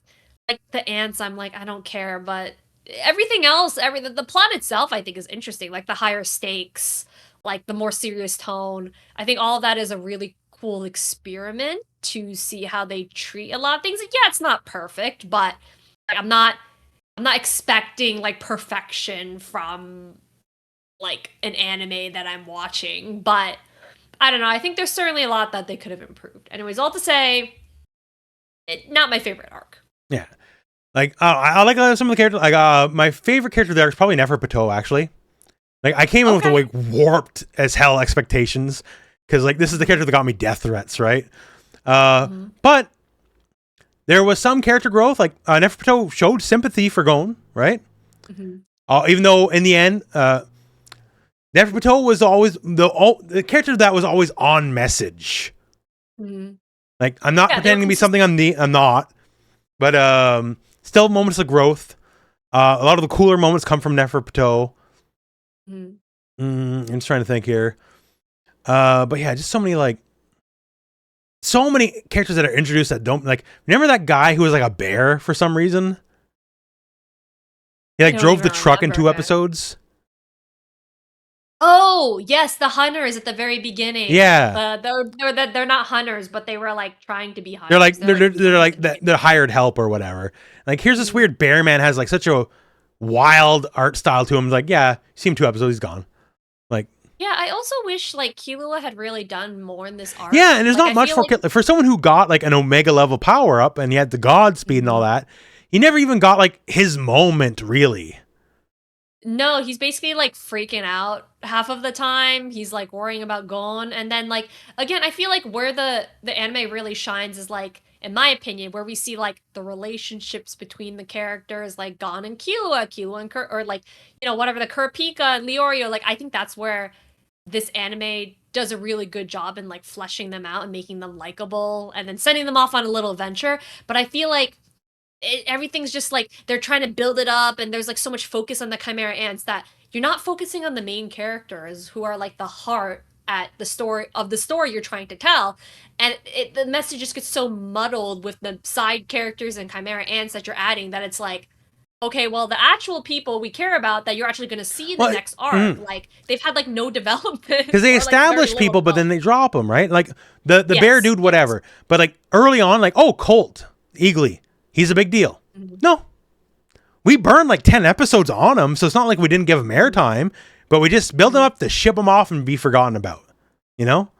Yeah, they don't use their characters effectively. Yeah. I guess they're there as like a plot device for 1 second, and then they build them. And then the worst part is that they spend all this time building them up, and then it's like, okay, we don't need them anymore. Bye. Yeah. Like, so gone. like for me, my context is because I knew the fighting game first. I realized how little airtime some of these characters actually got, and somehow they made a fighting game.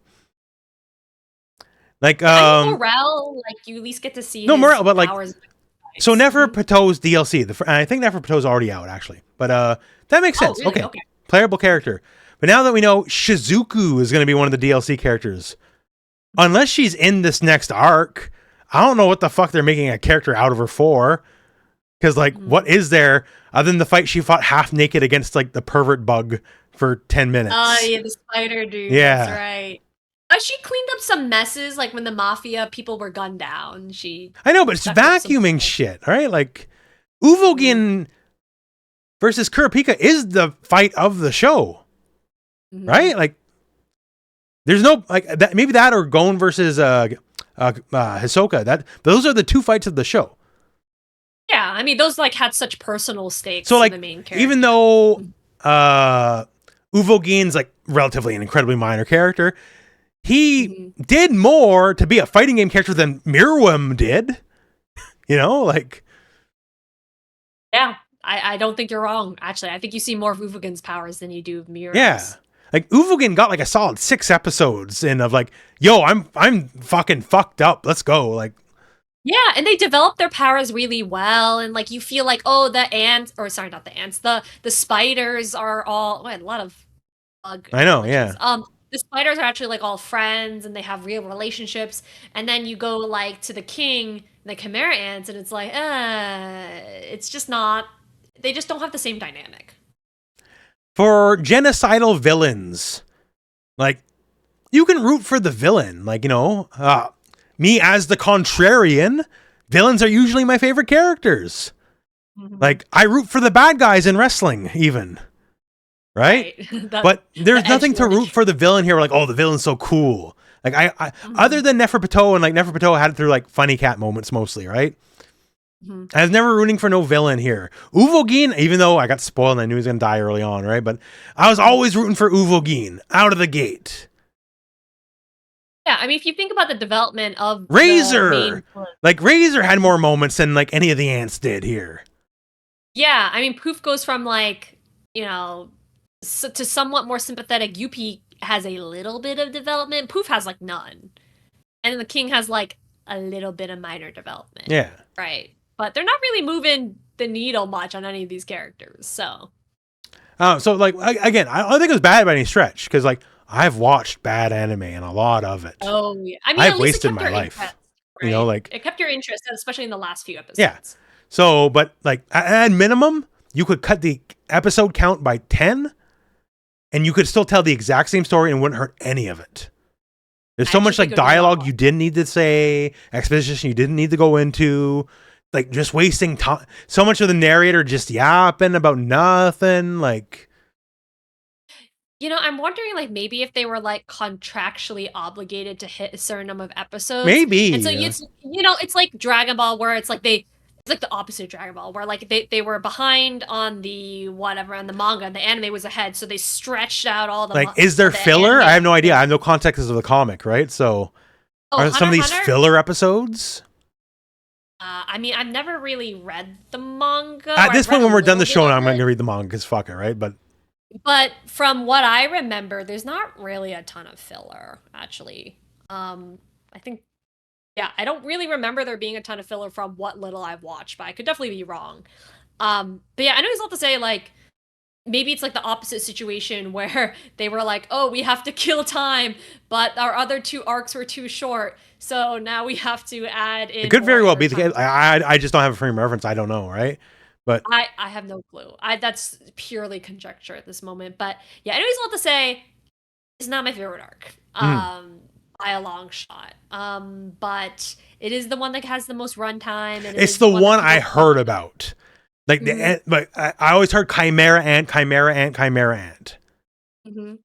Like I can see why if you were a specific age when you're watching this, because this is where you don't understand. This isn't just for kids. This cartoon's not for kids. You don't even get it. Like I know it's not for kids. It's for grown adults like me. I'm 16. Like if you're that specific age, I could see where this is the hardest fucking thing you've ever watched, right? Because I get it. For me, that was Eva. That's why it's always fucked my head forever. It's like, no, you don't even, they're just it's so deep, you don't get it. Like, it's not like Garfield or Ninja Turtles. It's not a cartoon. You don't understand. Mm-hmm. And now that I'm an adult, I realize Garfield was the most adult of all of them.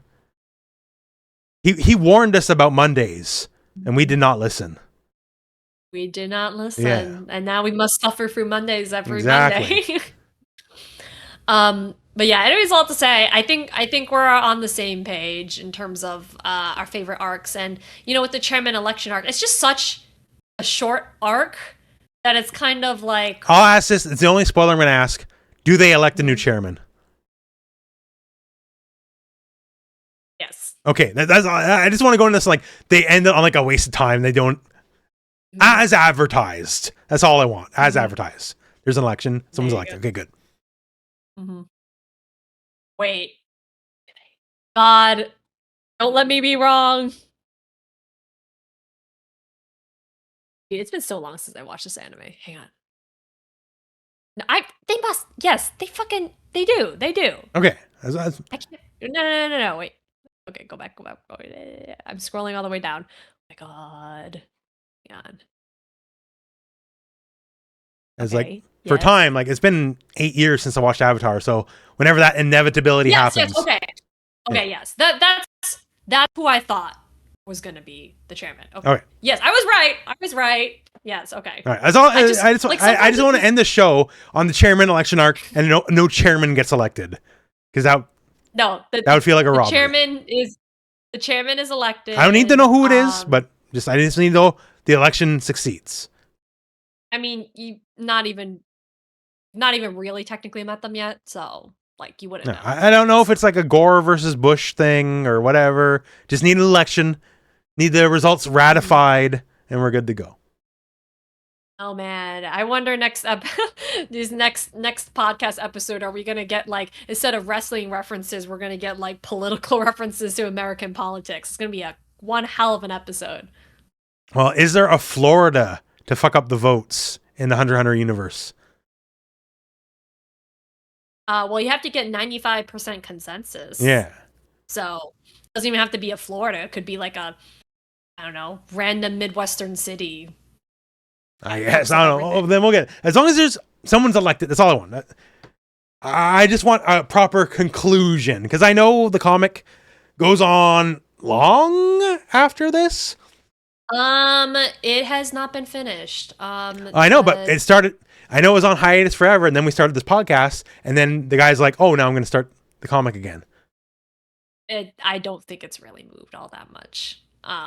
Well, it doesn't matter. I don't know, I'm saying we rebooted the comic. Like, not for this podcast. The comic never would have ended. I mean, when you think about it, like, we are probably, I don't know, this might be the the most recent, what am I trying to say? This is the only new content around Hunter x Hunter probably coming out at the moment. The one thing, and not Hunter x Hunter necessarily, but if you've ever played, or for anyone, Yakuza 7. So the first RPG, the one with Ichiban instead of Kiryu, right? It opens with, you're in jail for 20 years. Like, you're the fall guy and you willingly do it. Like, you willingly take the jail time for someone else, right? And then it just opens with, like, they don't call it by name, but he's talking about Berserk, right? Because Ichi's like a nerd. And it's like, oh God, I gotta get like, my favorite manga, I gotta get caught up, right? And the guy's like, no. It's like, what? Never ended. Yeah. And like, they can't say it's Berserk, but it's definitely Berserk. It's too real, man. Yeah. It's like, what do you mean I was in jail for 20 years and the comic's not done? I mean, that's so many, like, maybe this is a controversial opinion, but there are so many series nowadays that, like, just keep on going on. And I'm like, just end it. Like, oh, I think my photo. Yeah, you're getting a little robot-y here. All right. But I'm like, just end it. Like, Final Fantasy, Kingdom Hearts, you can end the series. You don't have to keep going. We don't need a Kingdom Hearts 4. But how do you keep making money? I mean, that's the real reason it doesn't end. But I'm like, that's why they're rebooting Final Fantasy 7, making it 3 games, right? Because yeah. I mean, I'm truly like, some series definitely need a sequel, but not all series need to keep going. Like, you can end it on a high note, guys. You can go out. You don't have to keep milking. Like, that would be there's times where, like, I don't know, because, like, say Nier Automata, I wouldn't want a sequel to that. Or if there is a sequel, I'd want it to be a sequel the same way Nier Automata is a sequel to the original Nier. Right, totally different. In that it's 20,000 years later and has only the most superficial connection. Like, versus like some of the Expedition 33, which, Game of the Year, all that. That game, without spoilers, can easily have a sequel. In fact, I would say they bait the sequel with one of the lines of the writers versus the painters. Yeah, I mean, I agree. I mean, again, there are some games where I'm like, yes, we need a sequel. I think it'd be really interesting to see this world continue to get expanded upon. But there are some I'm like, they've just run their course. You told a complete story. Like, even though I love it, Horizon Zero Dawn didn't need a sequel. I like the sequel. I've never. But it told a complete story. The only problem is at the end of the credits, they left themselves a hook. And now it's going to be a trilogy. So I see. I've never played the Horizon Zero series, even though I own it, but I've never. It's very good. Like, I like both the games. I'll play the third one for sure. I'll buy it day one. But if they didn't have that little hook at the end, they told a complete story that start, middle, end wrapped. Yeah. Well, okay. So with I agree with your statement, but like, let's take Kingdom Hearts 3 or 4, for example. I'm like, dude, we could have wrapped this story up. Like, but you keep going. It just keeps going. It doesn't stop. Is one of the words I think I know. Yes, all the Z character names, but it's like, and guys, like, it's not even a coherent story at this point. Like, you have so many side games, spin-off games. You have to know the mobile game. The mobile game is actually 352 divided by 65, or no, that's the DS game, which is also important. Yeah, but you have to play a mobile game that no longer exists in order to be caught up on the current plot. Well, that just means if you don't find a way to do it, you're a fake fan. Exactly. You're a fake fan, and it's just like, guys, what are we doing with this series? Just let it end. Just let it end, or reboot it, or, like, for the love of God, just do anything other than wait another 7 or 8 years to create Kingdom Hearts 4. But regardless of how I feel about it, I'm sure it still sells gangbusters. So another game it shall be. It's funny because it was predicted in Final Fantasy VII originally. You talk to Barrett, and he's like, "This train we on ain't got no stops. Ain't no getting off of this train we on." Because here we are. Oh, I didn't know that. From 1997 and to 2026, and you sure shit are still buying shit with Cloud's face on it, and to this day, because this train we on ain't got no stops. Yeah, and it's funny because it's like, again, the game people talk about is like 7 or it's like 8. I'm sorry, I just lost you for a second there. The game we talk about. No, I said the game. Yeah. The games that people talk about, it's like 7 or it's like 8 or like it's the games that people grew up with and the ones that they really, when they were really innovating with the series a lot, like they were trying to push the boundaries of what they could do technically and also with storytelling. And now it's just gotten so stale and development time has just gotten so long.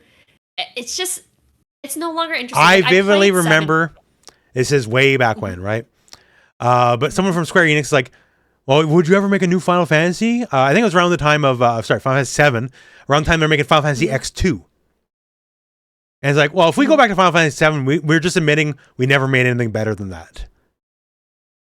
And then sure shit, you're making 3 new Final Fantasy 7s. You know? Yeah, and I played 7, and it's like, I mean, they're fun, like they're fun little experiences, but I don't know if it's just me or like I'm older, but they just don't have the magic. Like they don't have the spark that really kept me. I think Final Fantasy is inherently linked to technology in a way, and if you don't have a technological wow to the game, the Final Fantasy doesn't hit as hard. Because like Final Fantasy 6 had mode 7. Like, you know, and like, whoa, Final Fantasy 7 was PS1 and it was revolutionary for graphics, right? And then to me, the next good and last good Final Fantasy was Final Fantasy 10. And that was on PS2 and it was the best looking game in the world at the time. Yeah. And if you don't have a graphical wow edge, I think that's part of what Final Fantasy is. And we don't got that. No, games don't wow you with graphics anymore. Just can't. Yeah, I mean, you look at like, I don't know, like some of the Kingdom Hearts 4, there was like a trailer or whatever that they posted a while back, and I just look at those graphics and I'm like, oh, okay, it's like the Advent Children type graphics. Yeah, it's like realistic-ish. Yeah. Yeah, it still looks the same from like when that movie or whatever came out back then. So I'm just like, I don't know. Yeah, and just like the storytelling, the gameplay, I mean, they did innovate a little bit with 16, I suppose, slightly, but nothing they do nowadays, unfortunately, and I hate saying this because I am a huge fan of historically of the Final Fantasy series, but they don't do anything nowadays that's that interesting to me. No, I grew up on Final Fantasy. I love Final Fantasy, but like I still haven't even played 16. I bought it, but like I never felt the need like I gotta play this right now, right? I don't feel like you really need to. I actually don't feel like you need to play any of the 7 remake games. I'm gonna be honest. Like I will, because I grew up on 7, and like now I'm interested because like if you haven't played the remakes, the whole point of the remakes is the remake is a lie. It's not a remake, and it never was. It's a direct sequel. The PlayStation 1 game happened, then the remake game happens. Right. Characters who die in the first game, the PS1 game, don't die in the remake. Right, exactly. So it's a lot. It's a different version of the One of the characters understands and remembers the first game. And it's like, this isn't happening the same way it happened before. Right. So that's actually cool. Like that is cool. But like 7 is it's the same story. I mean, it's a little bit more like, ooh, romance, and it's like, ooh, updated graphics, and it looks really good, but it's like, well, it's because you got Tifa. Like you could just make somehow Tifa the game and just remove Final Fantasy 7 and you still have a successful game on your hands. Yeah, I'm gonna be honest. I never really, not that I never liked Tifa. It's just to me like she's just like Aerith's just the more interesting character. It's funny because I've seen this in real time, right? Because we have a mutual friend who's playing Final Fantasy 7 for the first time ever right now. Oh, okay. And I've seen that person rotate through the 3 ladies as the favorite between Aerith, Yuffie, and Tifa. Dude. Oh, no, Jessie. Well, Jessie's more the remake. Yes. Because they turned Jessie into like a romance bait character in the remake. Yes, but before they, but whatever. Yeah. No, but like, back in the day, PS1 era, it was like, it wasn't like, well, it was like, I like those, oh yeah, really like Tifa. Like, because Tifa was definitely made to appeal to teenage boys. So let's put it that way. Mm-hmm. But then, no, I mostly like Aerith because like Aerith is more like a person. Yeah. Spoiler though, she 100%. died. That's why I don't know if you ever heard about I that. don't. But I know, one of the worst kept secrets, and literally in the past 20 years. But actually, funnily enough, no, actually, I had heard that she died, but I actually had never played 7. I played 7 for the first time actually maybe just a year or two ago.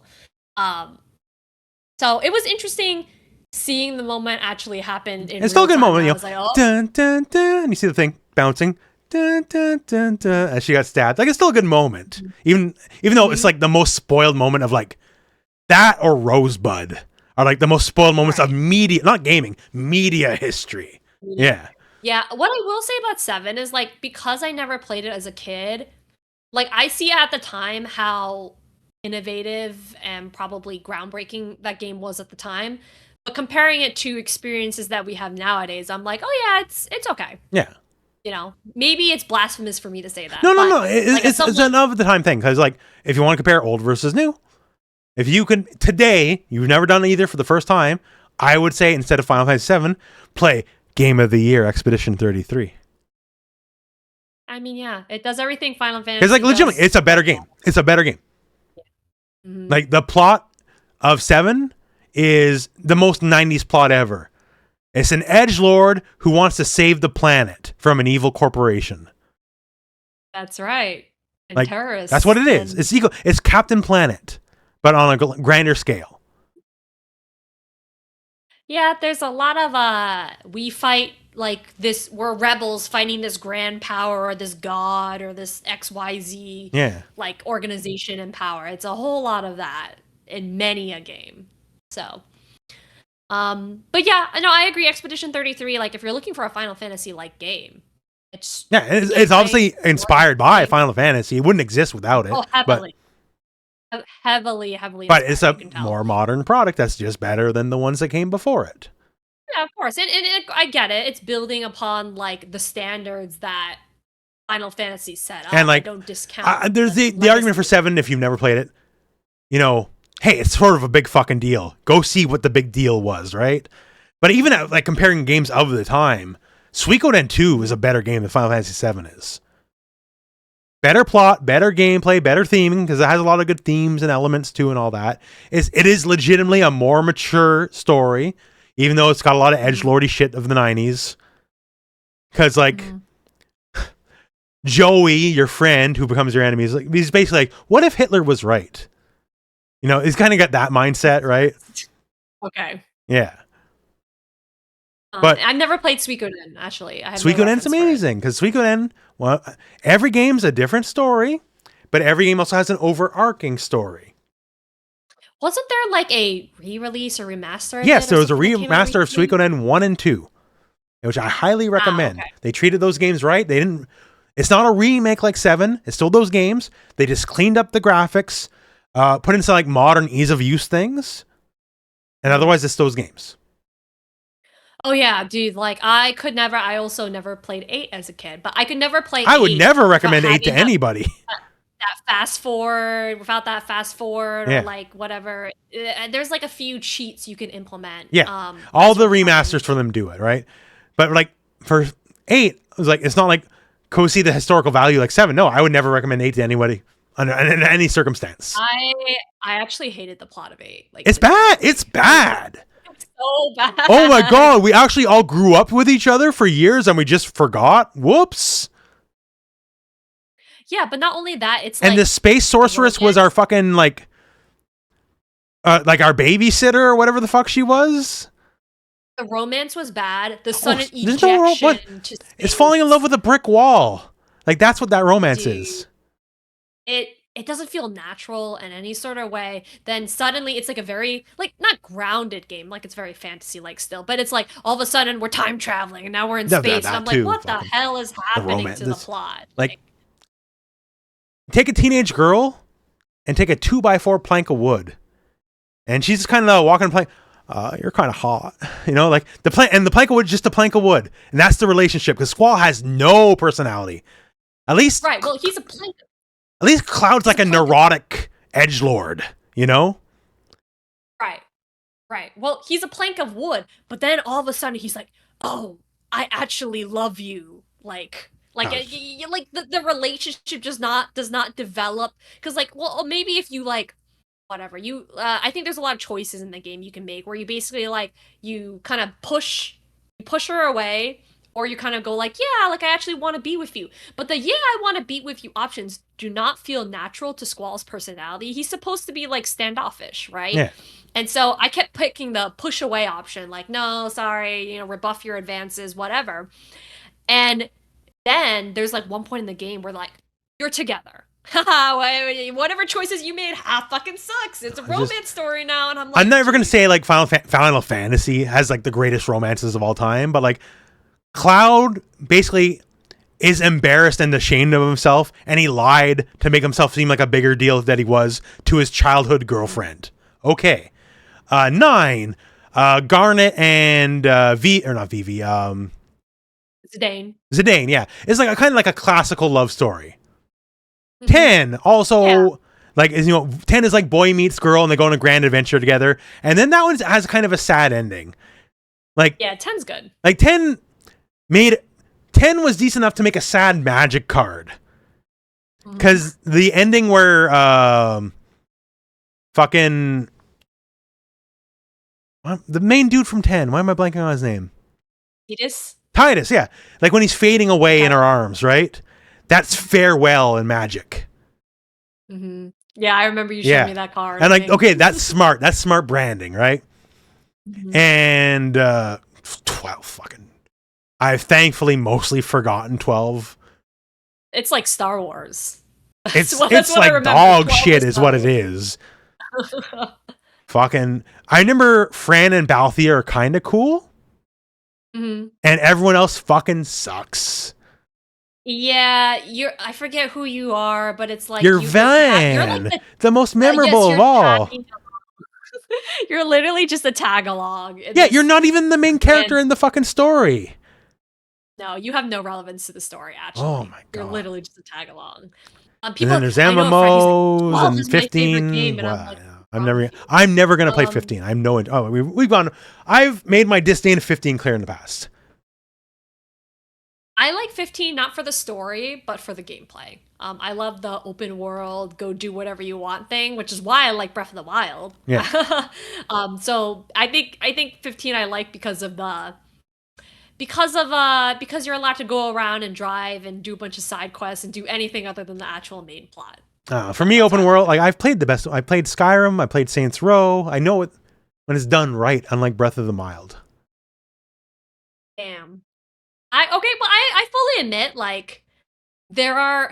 It's funny, I was recently part of a collaboration on the Good Vibes Gaming channel, and they basically talk about, like, the top 25 best games of all time, and Breath of the Wild was actually number 1. Which, yeah, of all you would not have me on that show, ever. Because, like, am I being contrarian to a degree? Absolutely, that's what I do. If you want to get, like, an actual brass tacks, I still don't actually think Breath of the Wild's a good game. I really like certain aspects of Breath of the Wild, which to me overrides... There's aspects of it I think are good. But to me, a lot of people, I find that they think that game is high art, is you've never played an open world game before. Yeah, baby's first open world game. Because, like, for me, my first open world game was Daggerfall, okay? And, like, I have good memories of Daggerfall. I can objectively look back and say that game was not a good game. But at the time, there was nothing like it. I think mine was old school RuneScape. Yeah. It's something similar to that. Daggerfall is the second Elder Scrolls game. Or third. Or no, not third. Third is Morrowind. Was it? Yeah, so Arena's the first one. I can't remember. It's the second or first one. I can't remember. Whatever. But it literally had an infinite world.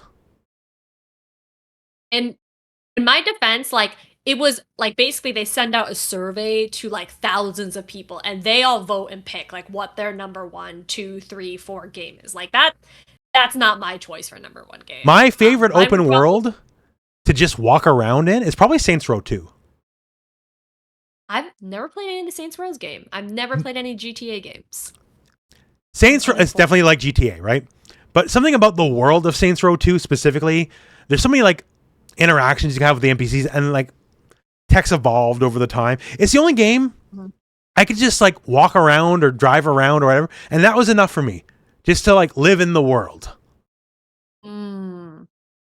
I see. Interesting. And I mean, is yeah, there? I guess because like nowadays you can do that in a you know, as bunch of you can do in a open lot of world games, and like technically, like graphically, technical ability, like GTA 5 is better because it's a much newer game. But I don't know, just something about Saints Row 2 that just hit me.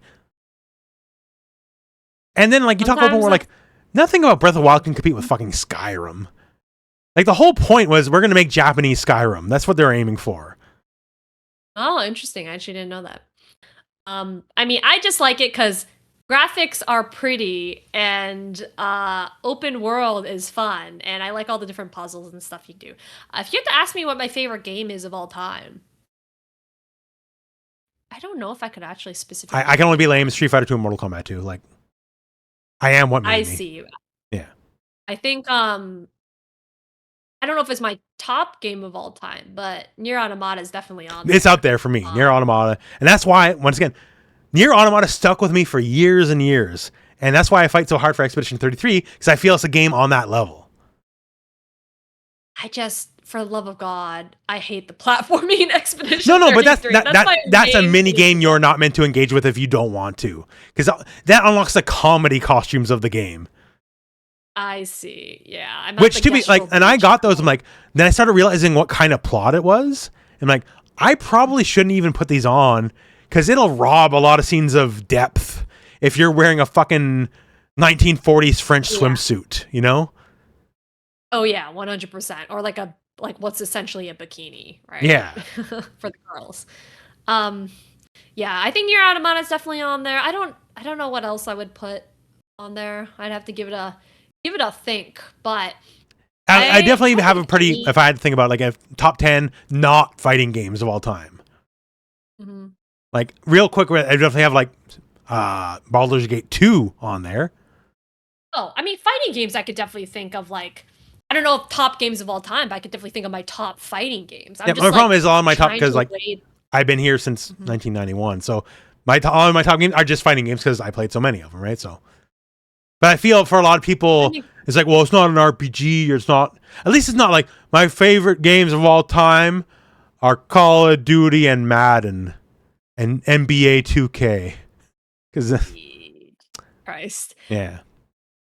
I mean, I will say, like, I did play some fighting games growing up. I actually wouldn't say like I was like an avid player of fighting games. I mean, I didn't grow up in the arcade scene. I actually played a lot more like growing up. I would say like RPGs and other types of games like MMORPGs, things like that. But yeah, I'm trying to. MMOs would probably make my top 10 too.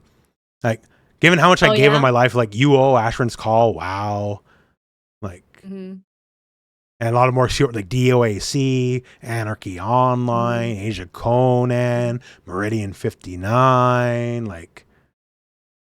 I've never played any of those games. Yeah, most people would not even have heard of those games. And like, to be fair, it's a weird time and a place.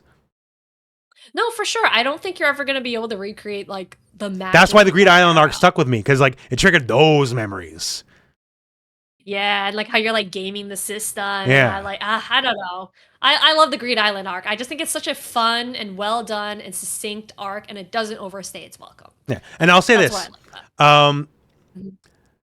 Sometimes, either through technical errors, which has happened a lot of times, or sometimes we yap too long. Like I make a snip in the video. All the worst things I've told you that I've done in the MMO days, I snipped all those out every time because the public doesn't need to know that. And now you're like watching this. This I won't cut out. This I won't cut out.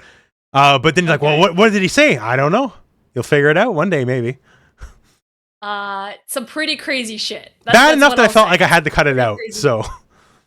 I mean, when I played like RuneScape back in the day, which was like pretty much the only like MMORPG that I played growing up, you know, I remember one time like, oh, God, this is kind of embarrassing admitting actually, but it's like I like, you know, back in the day you could get married to another player. Keep in mind I was a kid playing this game. Okay, I think the minimum age was like 13. I was definitely not 13 when I was playing this game. I was definitely younger than that. I think I was like 7 or 8. And you'd play RuneScape, right? And then I think like there was this one guy that like you can go to like Lumbridge Castle and there's like something in there called like the princess suit or like the princess top, and it's this like really pretty like dress that you can get from a random event. And so basically the thing that people were doing at the time was that like you get the princess suit, you'd wear like a little bit like a pendant and like a tiara or something like that, and the guy would wear like the guy version of it, which is like essentially a suit, and you'd go and get married, right? Whatever, in Lumbridge Castle. And I remember this one guy, he was like, "Oh, well, if you marry me, like I'll give you these pair of like boots or whatever." And I was like, "Yeah, sure." So I took them. He traded it to me. I took them, and I never showed up. I just left. Wow. Runaway bride. The worst thing I've ever done. That is the peak shit I've done in RuneScape. So that's a I mean, funny that is nothing on story. your level. Some of the things I've told you what I did aren't funny for anyone but me. So we'll leave it at that. I mean, they would probably be very enraging. But we'll leave it at that. We'll leave it at that. So that is this episode of Going with the Wind. So the Chimera arc is now behind us. We're entering the chairman election arc, and we're kind of entering endgame here, as crazy as it is. Yeah, I think one or two more episodes, a recap episode, the Gaiden episode. I mean, I think we're looking at like 4 max episodes. Yeah, like, well, we're definitely going to January, I think, in some way, but yeah, it'll be a nice little I don't know. I was gonna say Christmas surprise, but post New Year's surprise. Yeah. So yeah, we'll have something from Holiday Matsuri, whatever. For because rest assured, I'm saying this because we don't know. Like, we're just gonna bullshit something on the spot. So we'll figure it out when we figure it out. We'll have a really good recap to talk about, like post Holiday Matsuri. We can and when the show's done, we'll have at least one more. Like, okay, let's talk about the show as a whole, and then then Going with the Wind will be done. That is not to say it'll be the last you hear from either one of us. There is potentially projects in the future, and Lord knows I got enough people asking me about like a potential Aang show, so we'll see that if that can happen. That's future stuff. But for now, this is the Rooflemonger. This is Babe Roofless. There we go. And that is it for this episode. We're Going with the Wind. So have yourself a lovely day and have yourself a lovely time. Have a good time. Bye-bye.